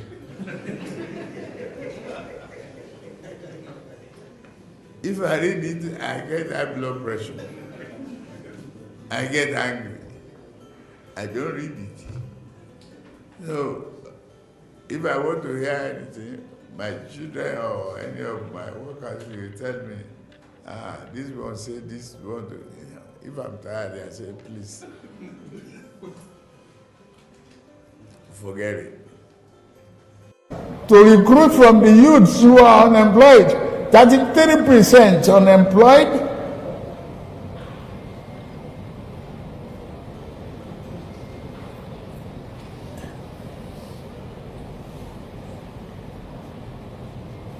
Recruit 50 million youths into the army and the take away from their recruitment source. What they will eat? Cassava, Gbadebo, corn in the morning, yam in the afternoon. It's growing here. You create demand and consumption.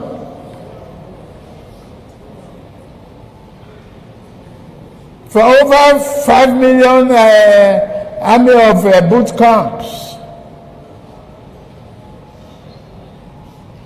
We create our food. That's money for the farmers. That's consumption for the soldiers and skill development. Don't call them by illiterate. Don't talk about illiteracy. Anybody who can own gun, who can handle gun, who can cock gun and clean the chamber and cock and shoot is technically competent to repair a tractor. On the farm. Adeza.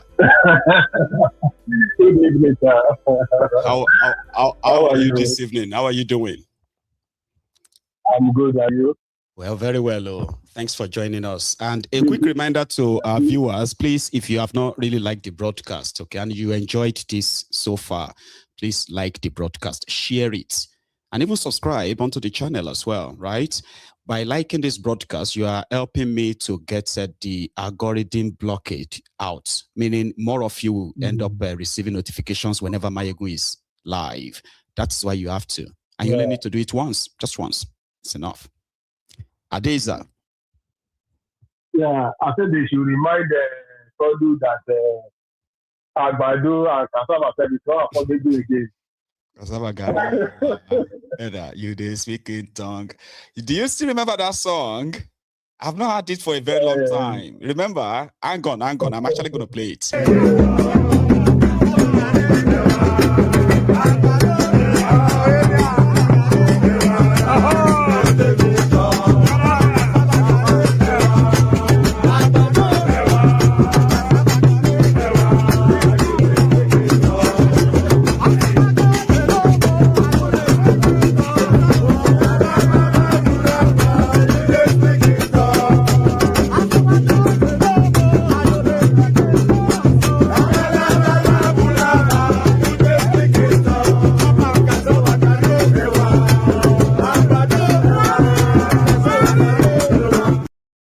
About that, Adeza.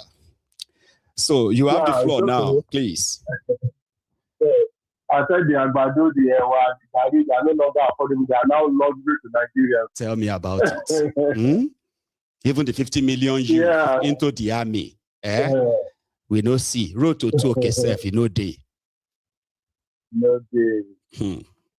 Yeah, like when you look at the primary election that was done by Kolu, which he stood publicly to validate, even when the whole world saw the children, the blind, the lame, everybody said this is not how to count figure.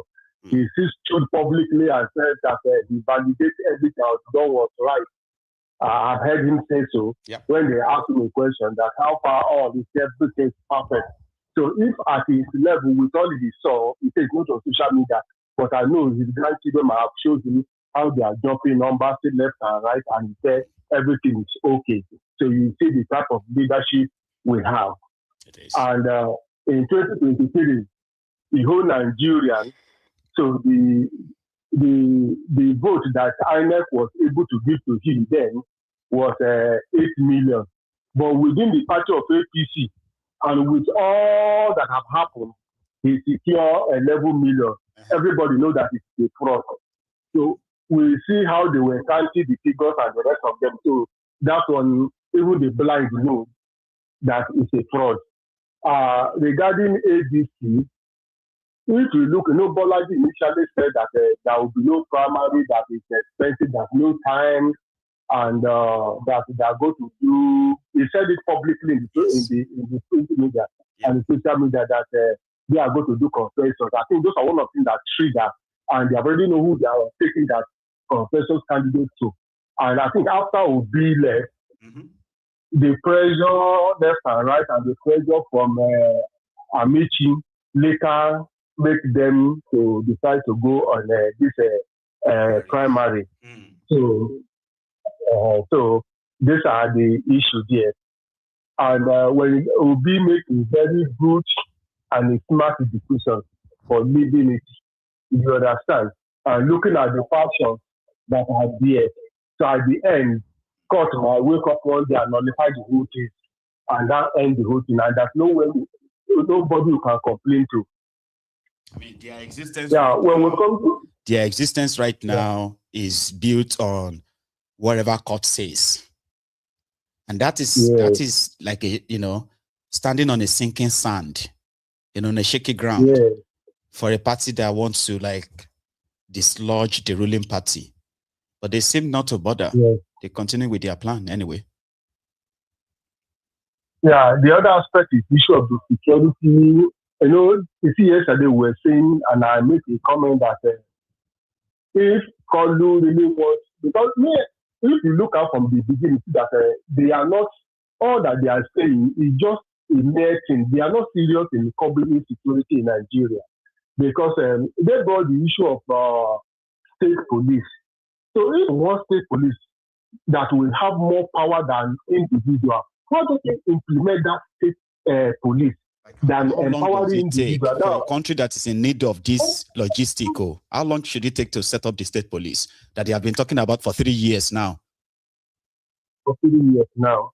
So now you want to empower an individual, understand, to now begin to take the security, because if it is police, they will have all manner of gadgets, do you understand, to fight this insecurity. They will have the rapid squad that can respond immediately to any emergency.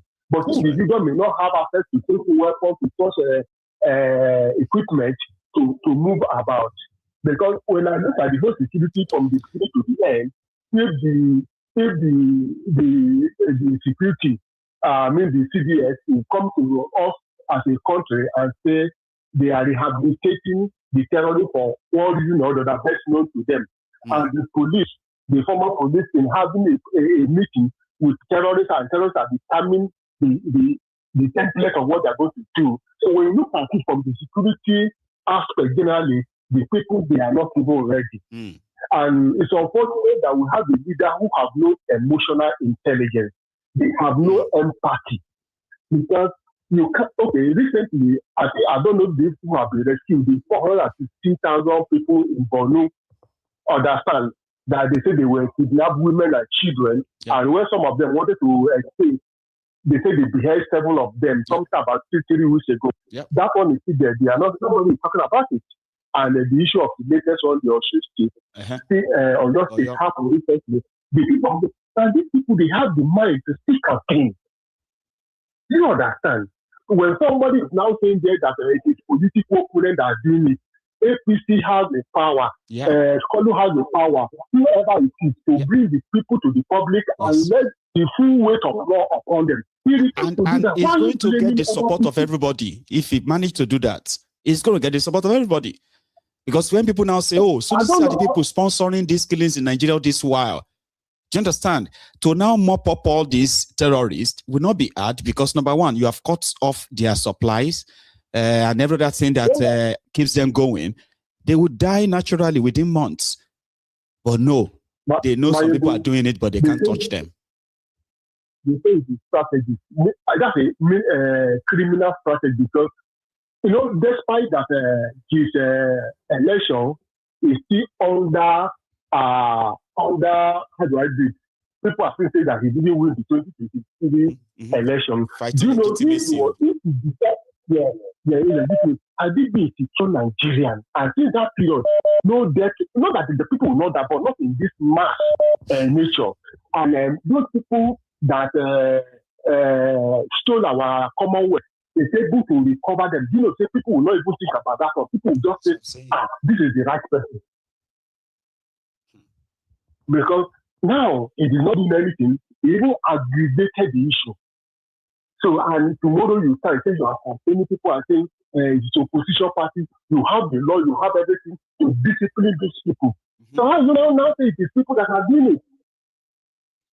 You are still campaigning where many Nigerians are in the kidnappers' den.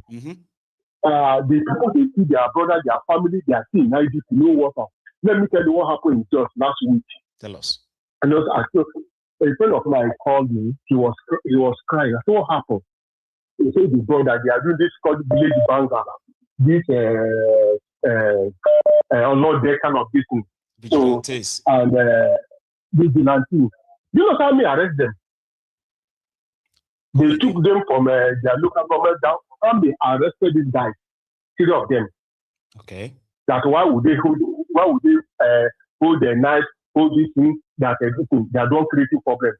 Army arrested vigilante guys.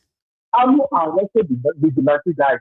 Did they not have, and took it to did they not have their identification on them? I mean, considering the situation of insecurity in that part of the country, right? So they should probably have their own identification. They don't, or they didn't, no? Well, they have village security, vigilante. I don't know. It's not those ones that officially registered.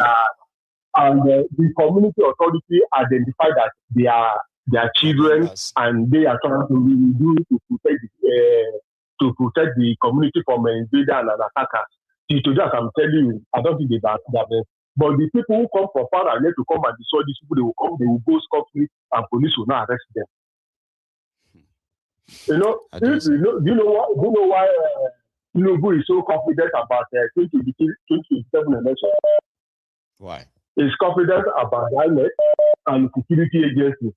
Because the moment you read the election and Nigeria want to say no, want to protest, you will deploy army, deploy police, deploy DSS to counter Nigeria. That's why he's confident.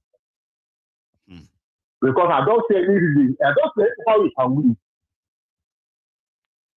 Oh, Adeza, thank you so much for joining us tonight.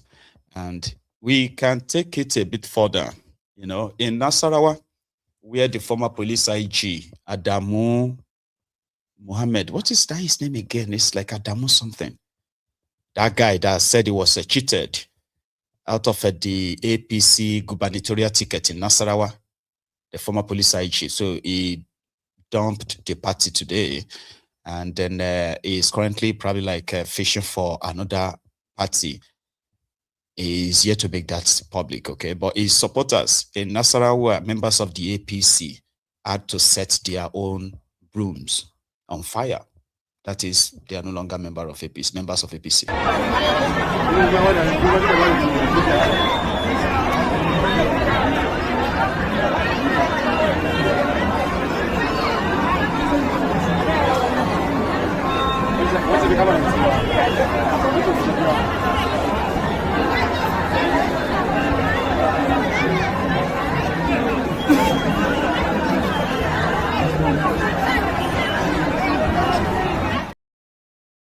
Yeah, they set their brooms on fire to end their membership of APC. Meanwhile, those who attended or participated in the presidential primaries in Bayelsa were now returning, I think they were returning from Ekeremo in Bayelsa State, involved in an accident. Nobody died, and this was captured from Bayelsa. Sorry, though. Moto na pin, moto go on me. Sorry, I do. Sorry, Zinkem bo blame ya. Moto ba fa. Do.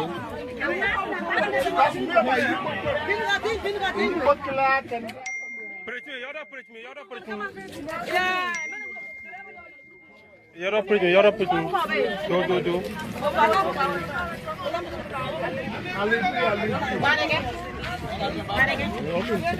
Baba tokowa. Yo pare. No moto me. Adoji tu moto. Ani ba bunu tu ngito. Amana ke bobo bime no wezo ko na bodo. Do. Me to come out for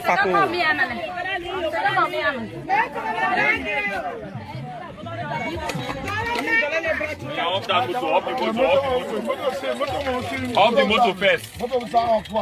Motor day on now. Motor morning battery. Motor engine now.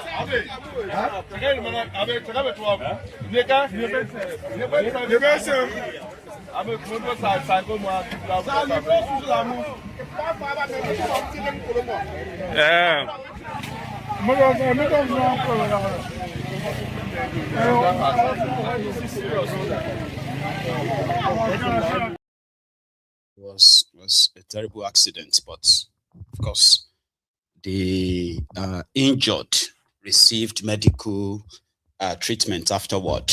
Okay. Meanwhile, the same Tinubu that they almost died for, all right, the same Tinubu himself is kind of like receiving curses from another individual who blames him for the state government's demolition of his property. Okay, this one is in Yoruba, but you probably don't even need an interpreter to understand what he is saying.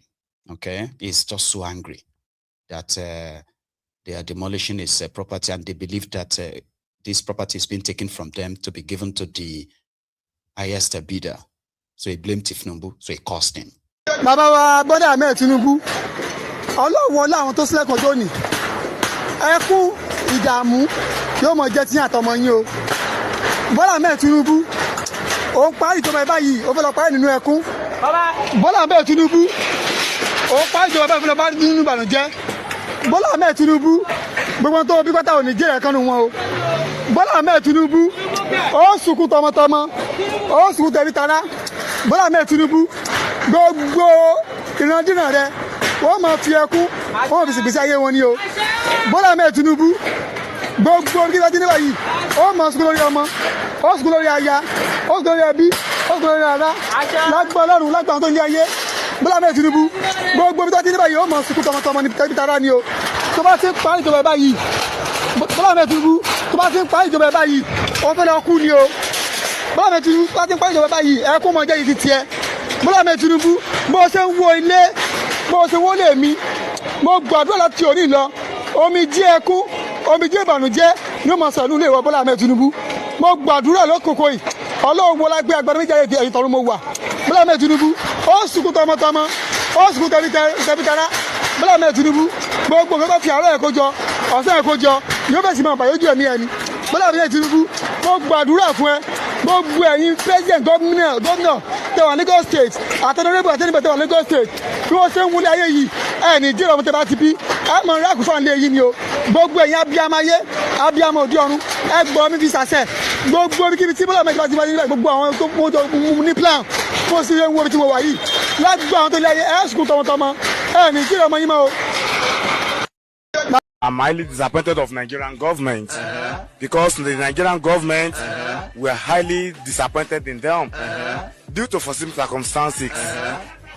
Definitely, I'm one of those people approving. People should die in coronavirus is more better than people should die in hungers. Hunger kills more than coronavirus because some people are less privileged. Due to foreseen circumstances that I said it, some people are less privileged, which they are based on daily pay, which are not even based on salaries. But our government thinks that the knockdown is the best solution to coronavirus and proving it to an extent and to the levels of alacrity that if someone die in coronavirus, it's more efficient to die in hunger. Because some people will be at indoor. There's no a way to. Thank you, Prof. Man, this guy, that person that was cursing Tinubu, okay, they were demolishing their properties because they built houses under the electricity kind of like power line. So usually they shouldn't even be building houses there at all.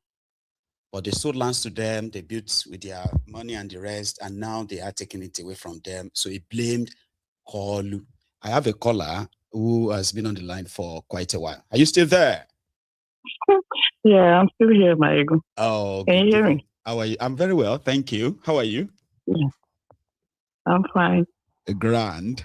So, you choose to join us again tonight? Yeah. Please. I will say that for that man that's causing, Nigerians are very, very ignorant. I understand. I mean, can you imagine? But it was after I watched the video proper that I was like, why are you angry? They are trying to save your life. You shouldn't even be building houses. Yeah, but they shouldn't even allow them around there. You know? Yeah, they shouldn't even allow them to build in the first place. Them in the first place. If, you know? Exactly. That's the thing.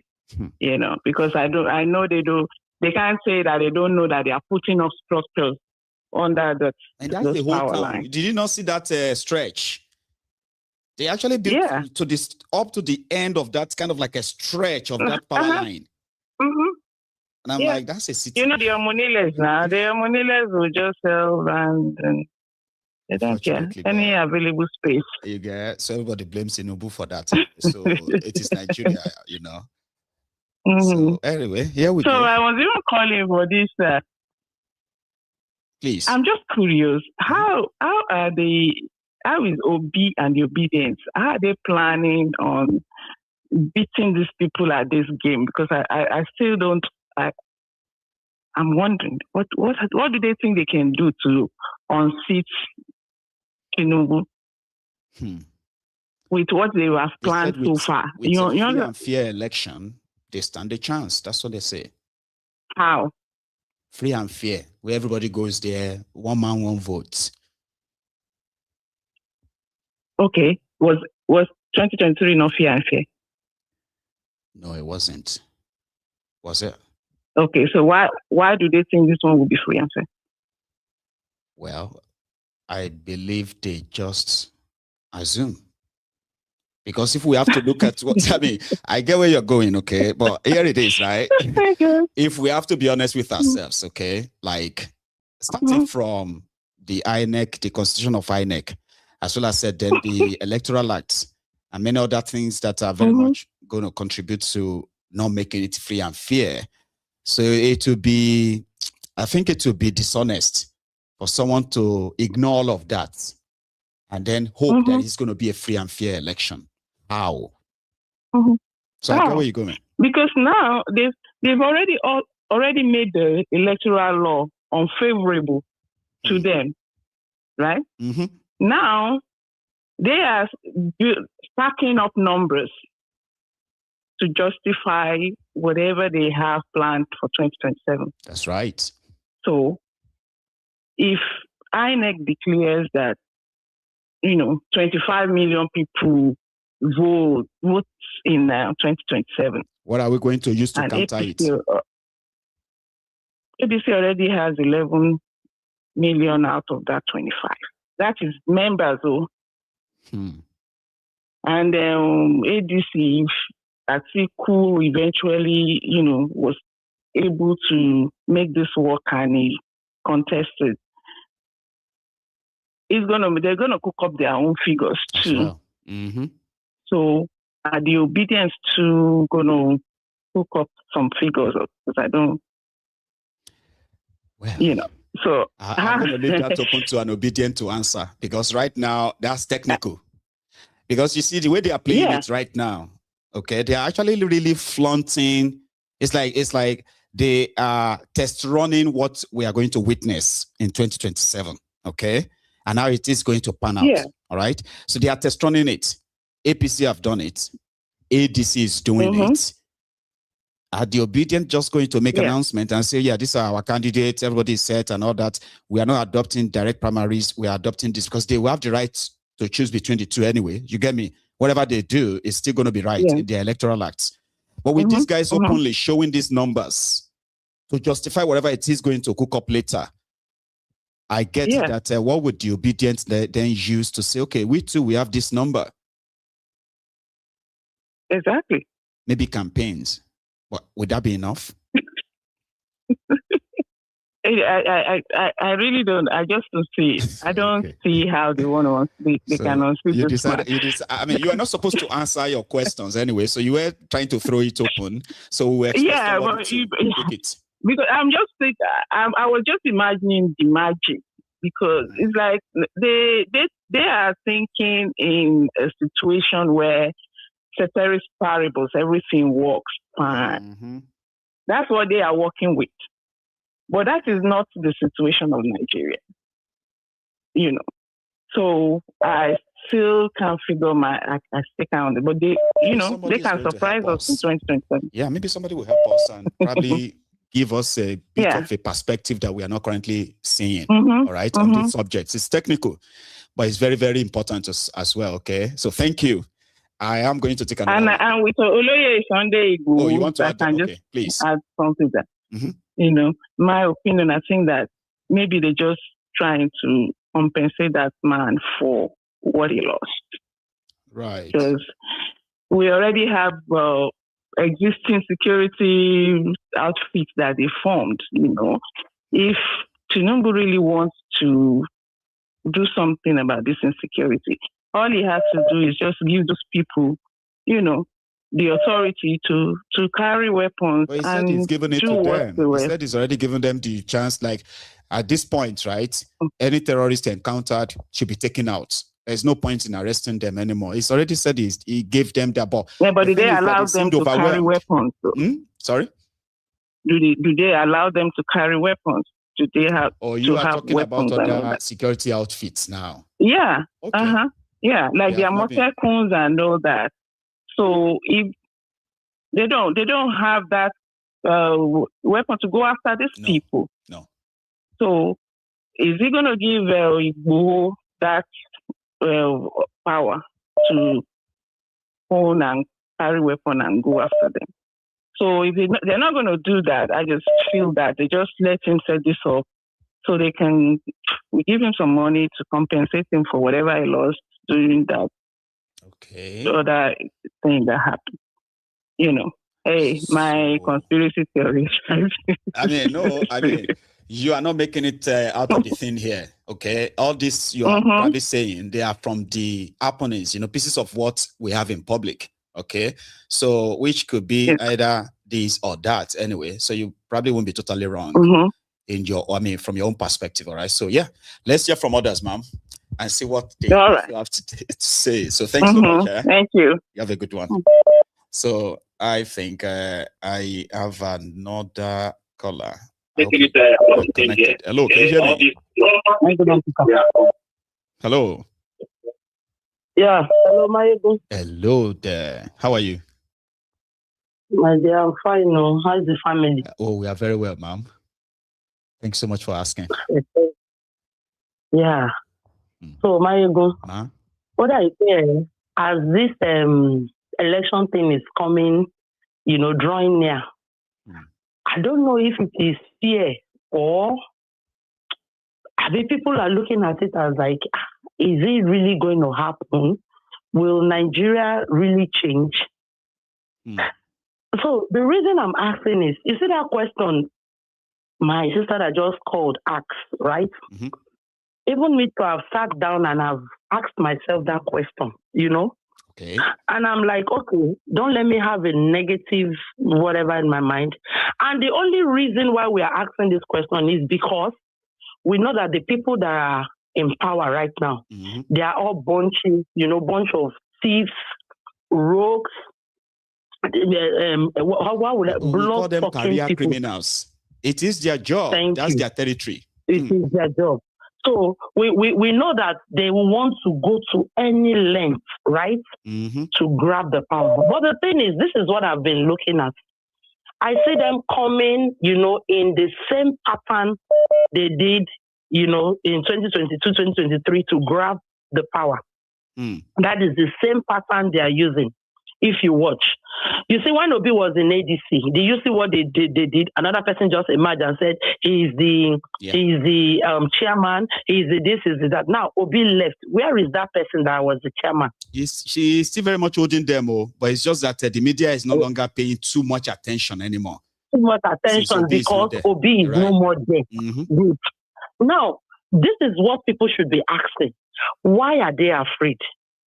They know that when Obi enter that place, right? So many things, at least I've seen a pastor where he was preaching, a whole pastor, so-called bishop, that was telling his congregation, begging them that, hey, Joe, Emma Jekoju Tinubu, Emma vote to fun Obi o, Torito Biba Wole, Ashiri Tinubu Matu. This is a so-called man of God. Telling his people like that.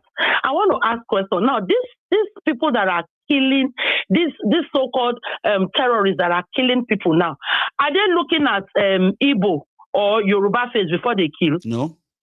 A bit of recent, they just beheaded somebody. And I don't know, people are looking at this as if it's a child's play. By the time these people enter, they're already in Lagos. So by the time they start entering all the west, south, and start killing people, I'm sure maybe by then it will enter even the government houses. See, me, I'm not afraid. And I know that obedience, they've said it, when you rig, you die.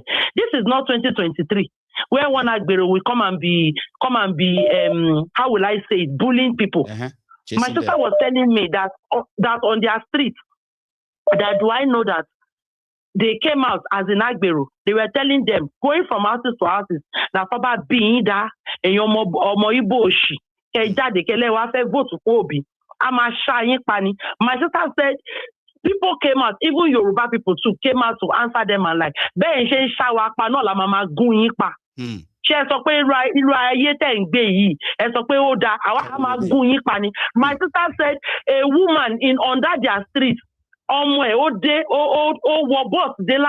don't know where the daughter was living, came all the way because she had that the mother, they gave the mother and the father some money. They now wore Tinubu uniform, and they were, you know, the way those they will give them money and they will be going up and down. Yes. So the daughter saw the mother and now came and like, Mommy, in Koto ma so all the suffer that she suffered before she finished school.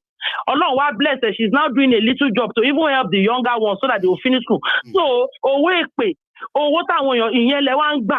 that is the money that will help you for the next 4 years, Abi. Only one more coin be baba. That was that this lady. And she told them, why? Because a lot of people knows what is happening. See, let me tell you, APC, they are afraid. Now they started recruiting people to be going in from house to house. They know that this rigging gone, they will not be able to do it. See, people are looking at that. You know something, right? The problem is this. We don't know what Obi and others have in stock, so we shouldn't probably preempt them. But it takes a lot than just voting. Majority of the obedient themselves have said the problem is not about voting. The problem is protecting it. Do you understand? Like people, when it comes to the obedient, they are willing to go out as usual, right? But a situation whereby in half of all the polling units in the country, I'm talking about the last experience now, not now. That's why I said I can't preempt what they have in stock, all right? whatever they have learned from that. But if we look at what happened the last time, where half of the polling units all over the country did not even have representative of Peter Obi at all at the polling units. Do you get what I mean now? So even when people try to, it didn't really counter that. So 2027, when they say if you rig, you die, Obedience should be asking this their NDC to show them what is the template of protecting their vote. That's what some people are saying. You know what? I want to ask one question. Okay. Even though we did not have a lot of representatives in most of the polling booths, who did you think won in that 2023? Yeah, I strongly believe that he won too. Good. So see, let's forget all these shenanigans. Then again, the issue is this: it's technical, all right. Yes. We saw what happened and why they had to kind of play the way they played it, all right. But they wouldn't have succeeded. That's what somebody saying. Like they wouldn't have succeeded if around that time Peter Obi had his own what do you call it, electoral return, whatever they call them, right? Agents in all over these polling units. Okay, it would have been easier for them to have a direct collated result, which represent the truth thing, right? And then push further and reject the election results. But that didn't happen because they didn't even have enough. Ma'am? Don't worry. Ebi is one beaten, twice shy. And we learn from our mistakes. Don't worry. And again, see, there are some questions that are being asked that people don't know now. We are not fools. Obedience are not fools, that they will not come out and be saying everything they want to do. Do you know that 2023 was so loud that was what they used against them? It's not going to happen again this time around. Mayegu, believe it or not, something is brewing. I am telling you for a fact. I actually agree with you. Brewing. I mean, I'm not one of those that want. Yes, for those of us that want this country to be the country that we wished it is, right? The country that we wished it was, for the country that we want to look at, for those of us that are praying that even our unborn child will not come and not be asking. I heard that there was one, you understand? For those of us that wished it, something is brewing. It's not everything that Obedience will come out and they will talk or they will say. Because putting it outside there, I can't dispute that, because a lot of people who said you were just social media noisemakers, no polling units on social media, they ended up having to swallow all of their words. So, except me, because I was the one raising the alarm just believe me. Go on. Yes, just watch out. Just believe me when I say something is brewing. And let me tell you, everything that happened in 2023. See, do you know that Obedience, they have sat down? Right? See, you people, most of all this, let's forget about our Gen Z, right? Okay, our Gen Z, they are the one making the Obedience so popular. Yes, I like their vibes and all that, because they too want a Nigerian that will work. And I pray it will work even during this their time. There are some of us that are silent, that are doing things underneath. That, see, it is wisdom. It is wisdom. You see, I know that because they are the one in power. People will say they have the judiciary. People will say they have the police. People will say they have the court. Don't worry. You see all these people too that they know the truth, but they don't want to do it. You see that truth will stand against them on that day. Let's just be watching and see how everything will go. I like your spirit. I do. I really do. Okay? Because that's the kind of the spirit of an average Obedient. They are very confident. They believe that if the right thing is done, they stand a chance to, you know, I agree, but we'll see. Yes. You know? Because enough is enough. So, but did you see? No, this is my question. Right. When people come out on air and say something nasty or whatever, YouTube, TikTok, Instagram, they will ban you, right? Why are they not banning all these terrorists that are even showing the way people are being, how will I put it? I don't want to call that name, on air. Why are they still? Because most of these people, their account is still there. Why are they not doing anything? Then what is all these so-called police people, DSS, all of them, what are they doing? A boy just came out to say, please feed our soldiers very well. That guy was in their net for how many days? They nearly killed him. For So the extent that the bailing whatever, if not that people stood up, they wouldn't have met the bailing condition. Now there is another one again. After they went and beheaded somebody. See, there is no way you cannot locate where they are. There is no way you don't know the accounts of these people. Why are they not going through those accounts to trace all these people? Why? But instead, no, you are those ones that are coming out to talk, that you feel they are standing for something good. You think they are standing. So some people will say, because it's Obi. No, there are a lot of people that do not even support Obi, but they want Nigeria to be good. To work. They want Nigeria to work. There are a lot of people that will not even say, I am voting for Obi because I like Obi. But I am voting because I've seen this man that when he enters, at least I want to believe for the first 6-7 months, we will see what he will do. I tell you, these are the integrity. These are the people that have integrity. Everybody will come out and say, let's leave all the plus, the minus, and all that together. Thank you. It is well. I just have that belief that things are going to be all right. I am. Thank you very much. I'm actually going to tap from that too. Like, be positive, and I love that. So thank you so much for that energy as well. I love that energy. You have a very good evening, ma'am. Yeah, right? Thank you, yeah. So I still have other callers as well, and I also still have a few other things to share with you. You know, talking about Peter Obi. Now that we have the obedient possibly watching, they've always been anyway. So Obi himself was in Cape Town in South Africa, I think yesterday, or 2 days ago rather. Then yesterday he was in Joburg. He was attending this Thabo Mbeki to something institute, so. It's like an annual, symposium or so for the former South Africa president, Thabo Mbeki.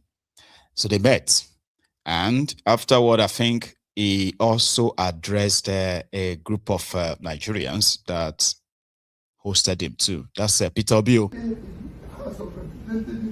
are now distinguished. We will distinguish you.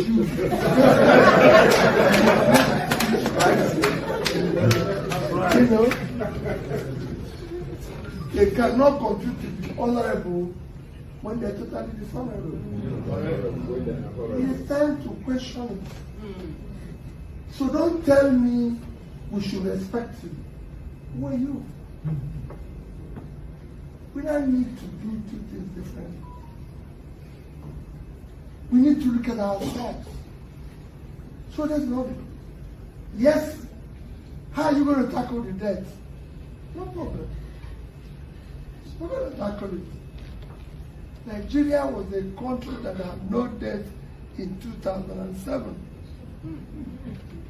because Obasanjo wrote off all our foreign debt. It was all forgiven. Our entire debt in 2015 was 13 trillion.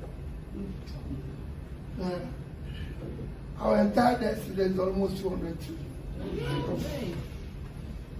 I think that when it comes to electoral processes like this, Nigerians that are in diaspora are really disenfranchised. So my question is, when you become the president, what modalities are you going to put in place to ensure that we are actually incorporated into this whole electioneering and election itself?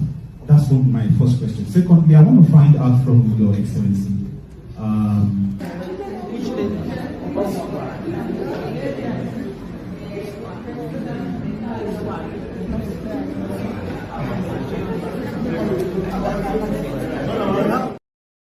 So don't think that when people ask questions, it's simply because they are invested in this too.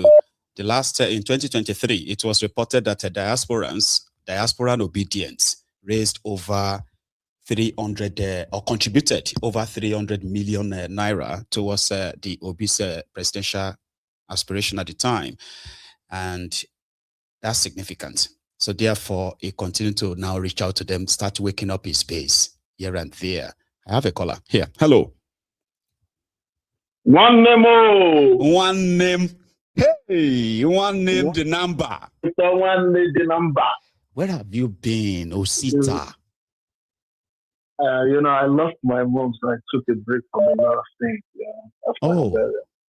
Very sorry to hear that. Too. I mean, a lot of things happened to a lot of my people last year, this year, and I can feel it. You get what I mean? I can feel that majority of us are dealing with so much enough that it's just so happy to kind of hear from you again, right? Yeah. Sorry about that. Yeah. Thank God.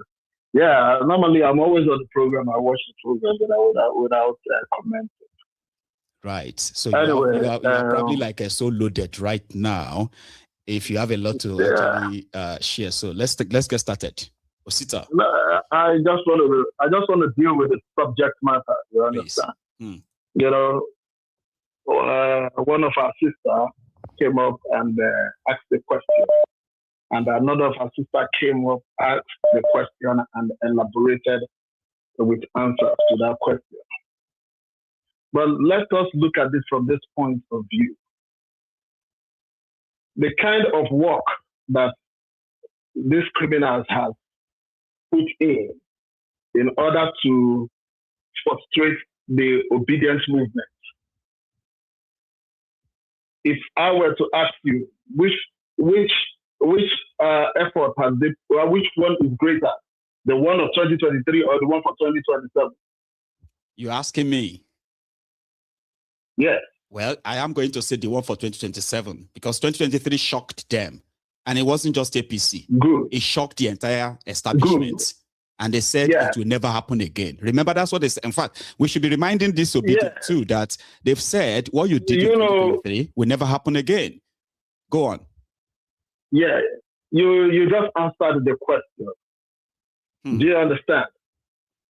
And that question you answered is to tell everybody that they thought that the normal rules, the normal norms of election in Nigeria is after the election, everybody pack up their shop till the next election season. But in this case, Obi went to court. And after the court verdict, what did he do? He started immediately. He went on campaign trail. He started going to the north to build his coalition from the north. So what am I trying to say? If anybody thinks that, the obedience will come here and come on air and put up their program, their plans, the plans they have, the person is joking. We all, if we are tired of the status quo, what is happening in Nigeria, if we are tired of it, all we all need to do, Mayego, you've been able to open the eyes of a lot of people to the problem that we are facing in that contraption. You are doing your part. I should be doing my part if I am tired of it. Everybody should be doing their part. And don't just be spectators. It is not all about, it's not all about the obedience movement. We all must not be obedient to do the right thing. Like a lot of their members will say, we do not belong to, they will say they don't belong to a political party.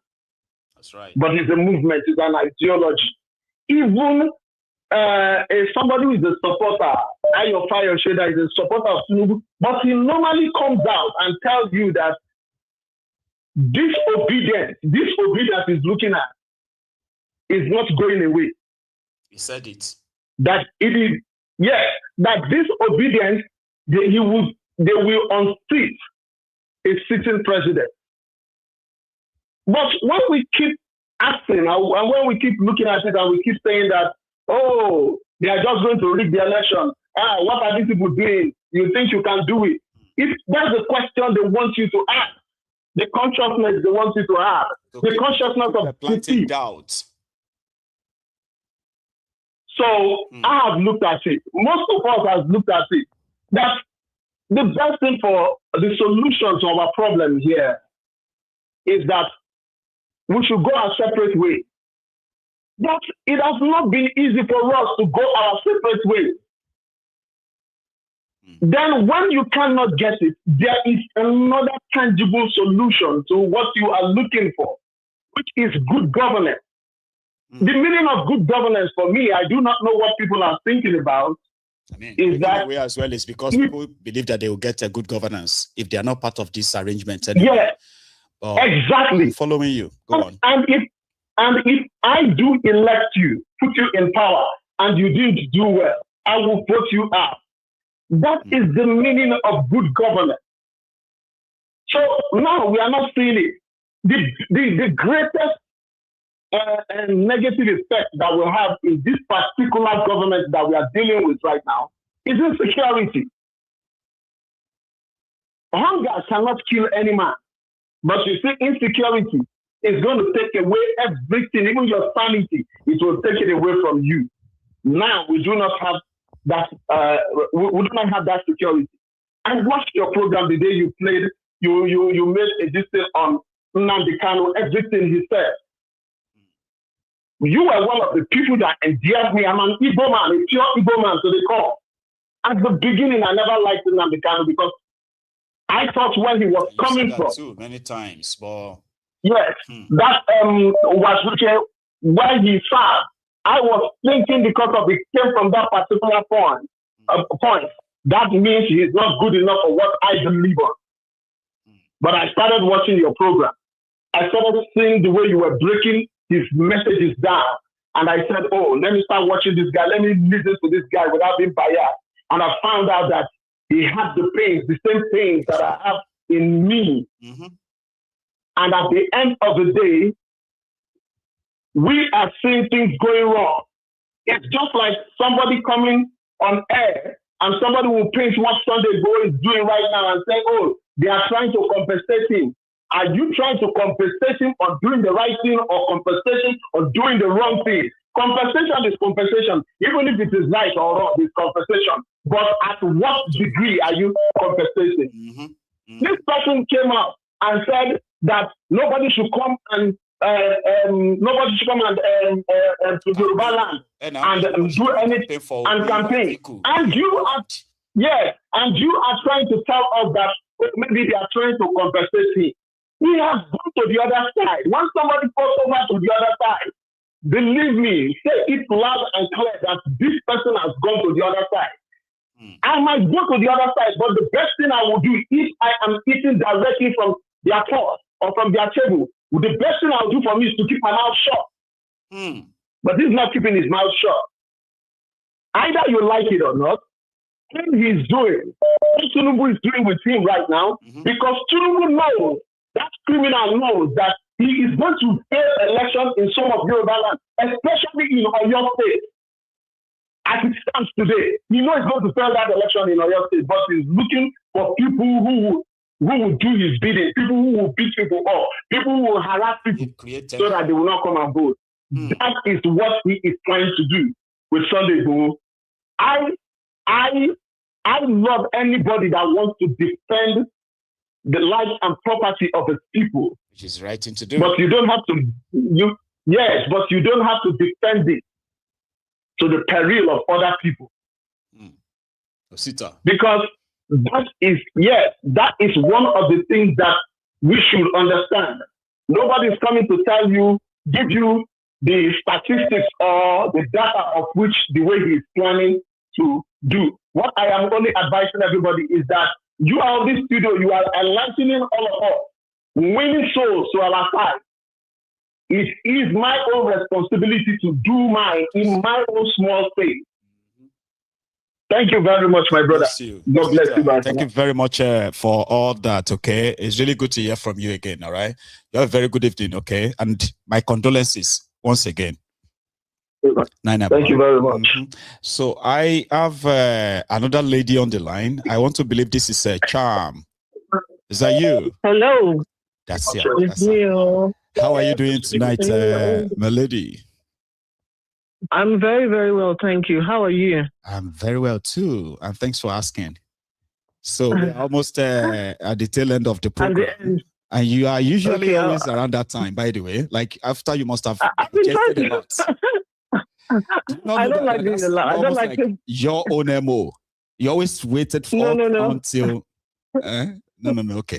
I wish that wasn't like the MO, but I find that I'm always kind of like the last, and I really don't like it because I still want to hear what other people have to say. Well, it's a good thing. I mean, that's not a bad thing. You know what I mean now? Like, okay, let me hear other people's opinion. All right. And sometimes you feel like, okay, you know what? I think I'm all right with what they have said, so I don't need to call. But whatever makes you call after hearing from other people means you must have digested from all parties. And this time, you never really failed to deliver. So, please. Okay. I'm going to be brief with my points as well, right? With regards to Atiku, I'm always saying the same way. With regards to the people who don't study their history, will continue to make the same mistakes. That's right. You see this man they call Atiku. Atiku is a Fulani man, isn't he? He is so. And I've always said this. The Fulanis have always been the strangest bedfellows with the imperialists, with the establishments. Atiku is not there to win any kind of elections. That's just the truth. He's not there to win any election. If he was there to win the previous election, this particular one that he's vying for, he's not there to win that election. He's there to help APC maintain power. Right. Now, like you said, you want to wait until they call out the numbers, the figures tomorrow with regards to how many people voted for him in his presidential whatever. Now, let's say APC has given themselves 11 million. That's right. Right?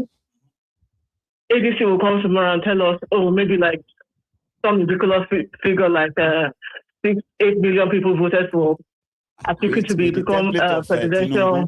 It will be foolhardy of them to shortchange themselves from this opportunity. If they should say Atiku scored 9 million, that means they have already put themselves behind Tinubu. But again, we'll wait to see it. Yeah, we'll wait to see it. But let's give ourselves two scenarios. Okay. The first scenario is they don't go as much as the APC, right? Okay. What that does, especially if they create voter apathy. Now, if they create voter apathy and people don't come out to vote, that leaves Obi in a precarious situation. Okay. Unless, by some miracle or whatever, people do like the previous caller, the lady, was that princess that was calling? Go on. It sounded like princess that was calling. The lady that spoke before Osita. No, that's another lady from the US, from your okay. Your side. Okay, so she was saying that I forgot what she was saying, but I'm talking with regards to voter apathy. If they do play that scenario where you have voter apathy, that will leave Obi at the third position, and he is not going to make the kind of impact that he's going to make because they fully intend, right, to utilize these figures, right, and say that this number of people voted for voted for Tinubu, and then such and such number voted for Atiku. And what they call it, they already have a consensus candidate. So there are no numbers attached to NDC. That's right. Right? Mm-hmm. So by the time they get to the polls, unless people really defend their votes and go there and say, don't count one, and then say the next number is 100. Unless that happens, right, that leaves Obi in a precarious position, and Tinubu will win that election again. So, and I know that this is not what a lot of people want to hear. From your perspective, Charm, right, for our easy understanding now, okay, is that this game of number is a mean to an end. We are number one. Yes, it is. When Tinubu presents 11 million, and let's say Atiku presents 10 million, that's 21 million already. So are you saying that's enough to probably discourage people not to participate, which will then cause voter apathy? Is that your theory? No, go on. Yes, it's like a psychological game because then, they're going to have their surrogates, they're going to have their useful idiots, they're going to have all these people that will come out and say, in a subtle way and say, that, there's no point in this thing, it's already going to be rigged. You know how Nigerians can be easily depressed or kind of like, okay, there's no point of us doing this. Sorry, yes, that's the word. Easily discouraged. There's no point of us going forward. You understand? Because these people have already done this, all of these numbers and everything. There's no point. They're still going to read it anyway. And then what then happens is that people then don't show up. Now, if people don't show up, right, that leaves people be at a disadvantage. The only way that we can counter that disadvantage is if people really do come out en masse. And we're talking about, they've already given themselves with these figures. And those figures are not going to reduce. There is no way they're going to come on election day and tell you that. Members alone. These are their members alone. Exactly. These are their members alone. These are just their members. So this is not election. Exactly. So that number is not going to reduce. It is only going to increase. So now what Obi is looking at is trying to gather at least 20 million Nigerians to vote on that day. Or even target maybe 40 million. Because to beat these guys, you must overwhelm them. Exactly. That's the only way. There are two ways as far as I'm concerned. Right. Either we overwhelm them at that polling unit and make sure that every vote is defended. And this is not me saying that we should come out and tell people, it is your vote. Everybody has one vote. So go there and defend your own vote till the next day, till the day they call it. Okay? Now, unless we have that, the only other way to get us out of this mess is a revolution. But something has to happen before a revolution too. And it is something like this that can really, really help a revolution, in my own opinion as well, okay? Because if you have, let's say, just 20 million, because we know these numbers they are pushing out, they are fake, fictitious, they are not real. They can't pull out 11 million people from their to say they are those who are supporting their party. They can't. We know that, right? Of course. But in a situation we already know that. Yeah, in a situation whereby Peter Obi actually pulled 10 million people, real people. This is going to be like real people versus fake numbers. Now, if they now witness that, hey, hang on, at our polling units, we had 4,000 people that voted. We counted it there, right there and then. And we realized that the opposition scored 3,000. Tinubu scored 1,000. But when they announced the results, they now said Tinubu scored 3,000. Obi scored 1,000. That kind of result, if it now happens in so many places, it is enough to trigger people to come out and say, oh, no, we're not taking this. Then you would expect their own fake number, which is fake people, to come out. They can't. That's what I'm trying to say. Because that's the only way you can overwhelm them. They don't have the numbers. Yeah, technically. Okay, so I think we are both on the same page. On that day, on the election day, we have to overwhelm them. That has to be the only strategy. Overwhelming the so-called numbers, because we already know that those numbers are fictitious. And speaking as somebody who lives in America, now I'm also very paying attention to the politics that is going on here in this country, in the United States. Right. And seeing exactly how it is impacting Africa. Listen, this morning when I knelt down to pray, I said to God, these people are trying to kill us. And then when I say us, I'm talking about Africans. These people are trying to kill Africans. If we do not elect the right leaders who will continue to push back at the West, they will overwhelm us and they will kill us. They will keep us hungry. They will keep us disadvantaged. And they have no intention of releasing Africa from the stranglehold that they have had. And people like Tinubu are their useful idiots. It's the people that they use to continue to subjugate this continent, to continue to subjugate the people of Nigeria. And if we do not get the likes of Tinubu out of power and consistently have the right people in governance, this is not about 4 years of Obi. We're talking about after Obi. We have to have consistently a government that is interested in the people, in developing the human resources, not even just the natural resources, because I'm a firm believer that the greatest resource anybody has is the human capital, not the natural resources and all of that. It is the human capital. When you develop the human capital, then you have the right mind who will then know what to utilize, how to utilize the natural resources. But if you don't, we will always be at a disadvantage. We will always be at that point where we need the West to help us to do these things.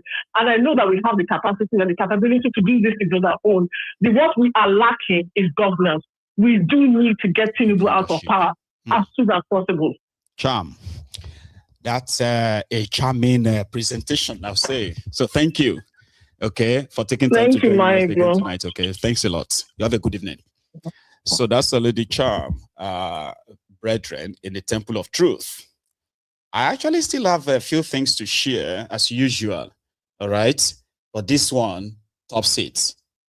An experience of a driver versus this. I don't know who these guys are. Okay, they are traffic officer. I don't know who they are, but this encounter was captured on camera. Remove that thing. You have no legal right by law, by the section of this constitution to stop me while my vehicle is moving under hold up. On what ground is that? Remove that thing from my motor. If this thing scatter my tire, you go pay. Oh. No problem. I don't drive. The vehicle is move that thing. Come over my. Come on. Oga, listen to me. Listen to me. I ask you, your video is on. Listen to me. Listen to me. It is not in your jurisdiction to put me under any subjection over seatbelt. My seatbelt is bad. And right now I was on hold up. You came here and put an iron on my vehicle. It's bad. Yes. That means you cannot fix Are you not seeing my safety vest? Are you not seeing? Are you not seeing my safety vest? What safety vest is that? Oga, leave my. Remove the iron from my. With due respect. Yes. With due respect. I'm Comrade Gosam Amioku. Listen to me. I am in this government. You cannot intimidate me. Remove that iron. We intimidate people. No, listen, this is an harassment. You people, there is an hold up in this road.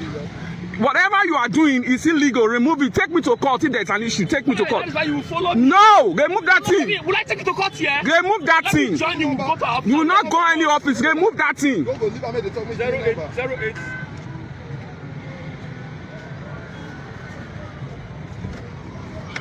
You're not going to move. Don't waste your time. What is wrong with you?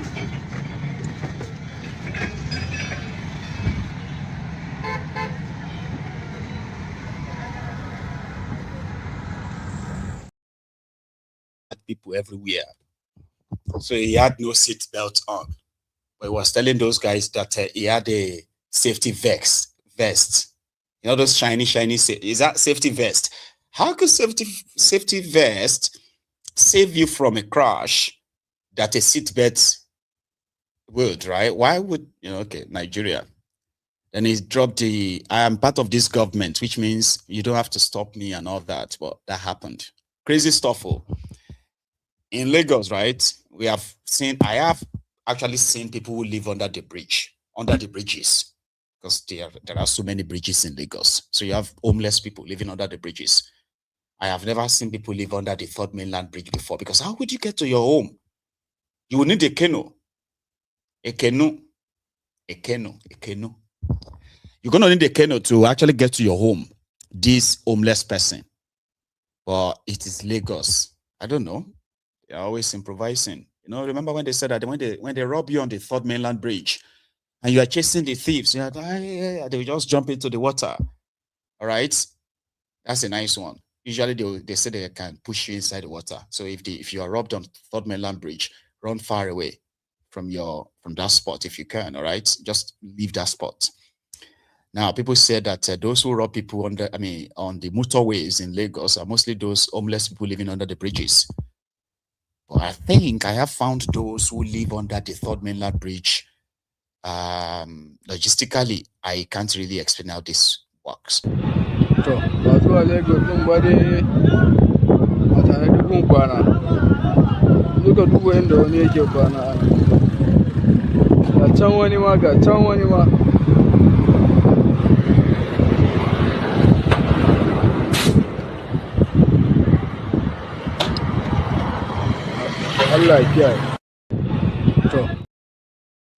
May God help us. And finally, all right, these guys, after the former minister of darkness, Benkelemes, resigned and then went to contest for the APC tickets, the gubernatorial tickets in Oyo State, and they played him, got shortchanged. In Oyo State, they have 197,000 registered members of APC.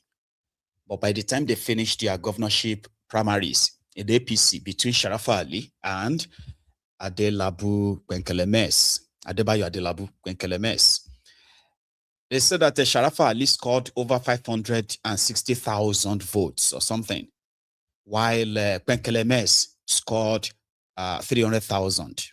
So therefore, Sharafa Ali was declared winner. Mind you, Kwenkelemes rejected that. He said, this is pure manipulation. There is no 500,000 members of APC in your state. The register they have is 197,000. How could one aspirant score 560,000? But he himself scored over 300,000. So he's now saying his own vote is quite valid. 300 and something thousand, right? While that of Sharafa Ali is inflated. Alaye, there you are both inflated. You know, your votes are both inflated. So your state right now claim to, if you combine both, right, it simply means that they have over 900,000 registered voters, APC registered voters in your states. Anyway, they are struggling that out anyway among them, until I saw this video the night after Sharafa Ali was declared as their APC candidate. Mind you, if you are a Adelabu supporter, you probably would disagree with me. Mayegun, you don't know what you're talking about. Shut up your mouth. Who declared Sharafa Ali? You're going to talk something where you don't know. I agree. There are 5 stages of a grief. Okay, I can't remember them, but one of them is denial, where you are actually going to tell yourself that nothing will happen. Now, Adelabu Ade Chekinekon, why Sharafa Ali people are going about town singing like this.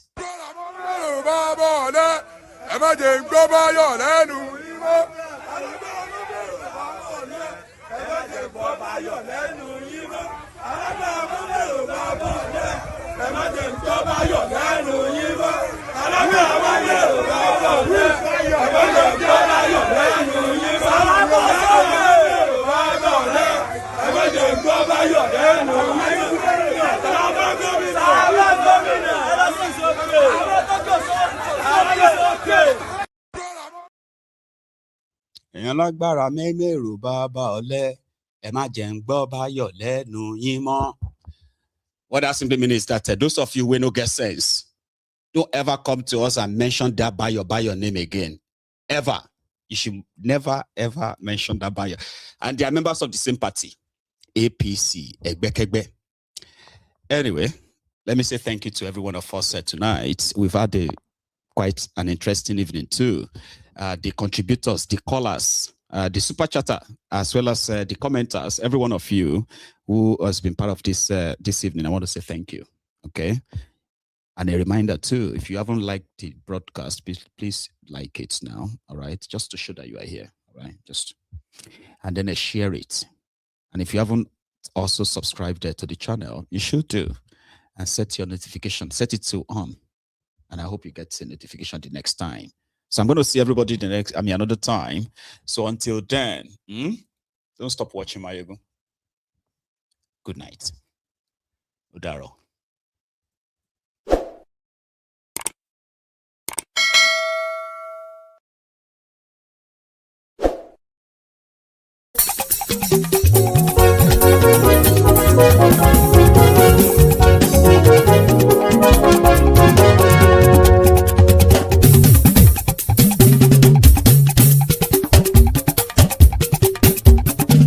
Mayegun làwa mọ̀ làmọ̀ tó dòdòdò.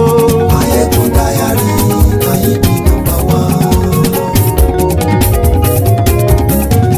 Mayegun làwa mọ̀ làmọ̀ tó dòdòdò. Mayegun Diary Ayíbi #1. Mayegun ti dé o ọ̀rẹ́ ara yìí. Mayegun Diary Ayíbi #1. Lórí Facebook, lórí YouTube. Mayegun Diary Ayíbi #1. Gbogbo bó ṣe ń lọ ni Mayegun já wa sí. Mayegun Diary Ayíbi #1. Àṣírí ọ̀jẹ̀lú kì í bò níbẹ̀ o. Mayegun Diary Ayíbi #1. Bó bá ṣe eré àní Mayegun máa wí. Mayegun Diary Ayíbi #1. Ó sì tún ṣe eré wàá gbọ́ níbẹ̀ o. Mayegun Diary Ayíbi #1. Mayegun Diary Politico. Mayegun Diary Ayíbi #1. Godfatherism kò sí lọ́rọ̀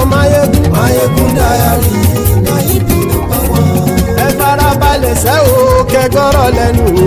Mayegun Diary na ibi nọ́mbà one. Àní Mayegun làwa mọ̀ tó dòdòdò.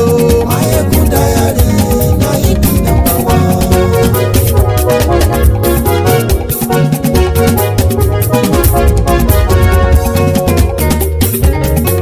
Àní ẹ̀sùn ràkì. Mayegun ti dé. Mayegun ti dé. Ọ̀jẹ̀lú ẹ̀sùn ràkì. Mayegun ti dé. Àní ẹ̀sùn ràkì. Mayegun ti dé. Lórí Facebook. Mayegun ti dé. Àní ẹ̀sùn ràkì. Mayegun ti dé. Lórí YouTube. Mayegun ti dé. Àní ẹ̀sùn ràkì. Mayegun ti dé. Bọ́ba bá gbé wúrẹ́. Mayegun máa bí. Àní ẹ̀sùn ràkì. Mayegun ti dé. Ijó ìgbádìyẹ. Mayegun máa bí. Àní ẹ̀sùn ràkì. Mayegun ti dé. Presido bá rúfin o. Mayegun máa bí. Àní ẹ̀sùn ràkì. Mayegun ti dé. Gómìnà kówó jẹ. Mayegun máa bí. Àní ẹ̀sùn ràkì. Mayegun ti dé. Ọlọ́pàá tí ń darí bá. Mayegun máa bí. Àní ẹ̀sùn ràkì. Mayegun ti dé. Aṣòfin tí ń rúfin o. Mayegun máa bí. Àní ẹ̀sùn ràkì. Mayegun ti dé. Òpùrọ́ olóṣèlú. Mayegun máa bí. Àní ẹ̀sùn ràkì. Mayegun ti dé. Ọ̀jẹ̀lú ẹ̀sùn ràkì. Mayegun ti dé. Àní ẹ̀sùn ràkì. Mayegun ti dé.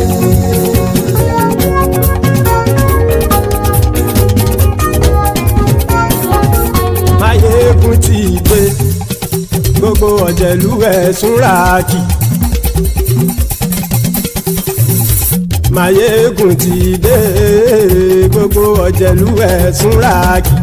Ṣùgbọ́n ní bá ti ṣe èyí tó yẹ kí wọ́n ṣe, ọmọ bá dèrò ní fi wọ́n níran o. Mayegun ti dé. Gbogbo ọ̀jẹ̀lú ẹ̀sùn ràkì. Mayegun ti dé. Gbogbo ọ̀jẹ̀lú ẹ̀sùn ràkì. Ṣùgbọ́n ní bá ti ṣe èyí tó yẹ kí wọ́n ṣe, ọmọ bá dèrò ní fi wọ́n níran. Wọ́n fowó bẹ́ẹ̀ o, Mayegun ó sọ pé wọ́n ò bẹ́ẹ̀. Wọ́n fowó bẹ́ẹ̀, Mayegun ó sọ pé wọ́n ò bẹ́ẹ̀. Oníkan ṣáàtì ṣe èyí tó yẹ kí wọ́n ṣe, fáwọn ará ìlú tó gbé wọn débẹ̀ o. Mayegun ti dé. Gbogbo ọ̀jẹ̀lú ẹ̀sùn ràkì. Mayegun ti dé. Gbogbo ọ̀jẹ̀lú ẹ̀sùn ràkì. Ṣùgbọ́n ní má ti ṣe yìí tó yẹ kí wọ́n ṣe, ọmọ bá dẹ́rọ̀ òní fi wọ́n níran. Kì máa yí ṣeré, ọ̀rọ̀ yìí kì í ṣẹ̀fẹ̀. Kì máa yí ṣeré, ọ̀rọ̀ yìí kì í ṣẹ̀fẹ̀. Ẹni bá ti lè lẹ́bọ̀ lẹ́rù o, ọmọ bá dèrò kàṣàyè tú wọn síta. Mayegun ti dé. Gbogbo ọ̀jẹ̀lú ẹ̀sùn ràkì. Mayegun ti dé. Gbogbo ọ̀jẹ̀lú ẹ̀sùn ràkì. Ṣùgbọ́n ní má ti ṣe yìí tó yẹ kí wọ́n ṣe, ọmọ bá dẹ́rọ̀ òní fi wọ́n níran. Tẹnitẹni ọmọ Mayegun ọ̀rẹ́ ara ìlú mọ̀mọ́ ni mo fọlọ́hún sọ ẹ̀ bá kìlẹ́bù. Lóòótọ́ olódodo ìlú ọ̀tá ìlú mọ̀mọ́ ni ìwọ ṣá máa ń ṣọ́ra kò sì mọ́ bẹ̀rù. Bọ́tà ń lè rí bóníṣègùn lé káwọn mọ̀mọ́ fi ṣera wọn ni ó ti dẹrùn tí wọn ò gbọ́dọ̀ sì mọ́ bẹ̀. Èèpo ọ̀bọ lọmọ bá dérò tàjẹ́ ò gbọ́dọ̀ jẹ́, ó ti jọba lórí abínú ẹni kò sì mọ́ bùyà. Àìsíwọ̀lú ní ẹnìkẹ́ ìgbódì ẹyin lábàrá o, ó kó ẹni tó bá dán o àkàmù. Mayegun ti dé. Gbogbo ọ̀jẹ̀lú ẹ̀sùn ràkì. Mayegun ti dé. Gbogbo ọ̀jẹ̀lú ẹ̀sùn ràkì o. Ẹni bá ti ṣe yìí tó yẹ kí wọ́n ṣe, ọmọ bá dèrò òní fi wọ́n níran o. Mayegun ti dé. Gbogbo ọ̀jẹ̀lú ẹ̀sùn ràkì. Mayegun ti dé. Gbogbo ọ̀jẹ̀lú ẹ̀sùn ràkì. Ṣùgbọ́n ṣùgbọ́n ní bá ti ṣe yìí tó yẹ kí wọ́n ṣe ọmọ bá dẹ́rọ̀ ò ní fi wọ́n níran.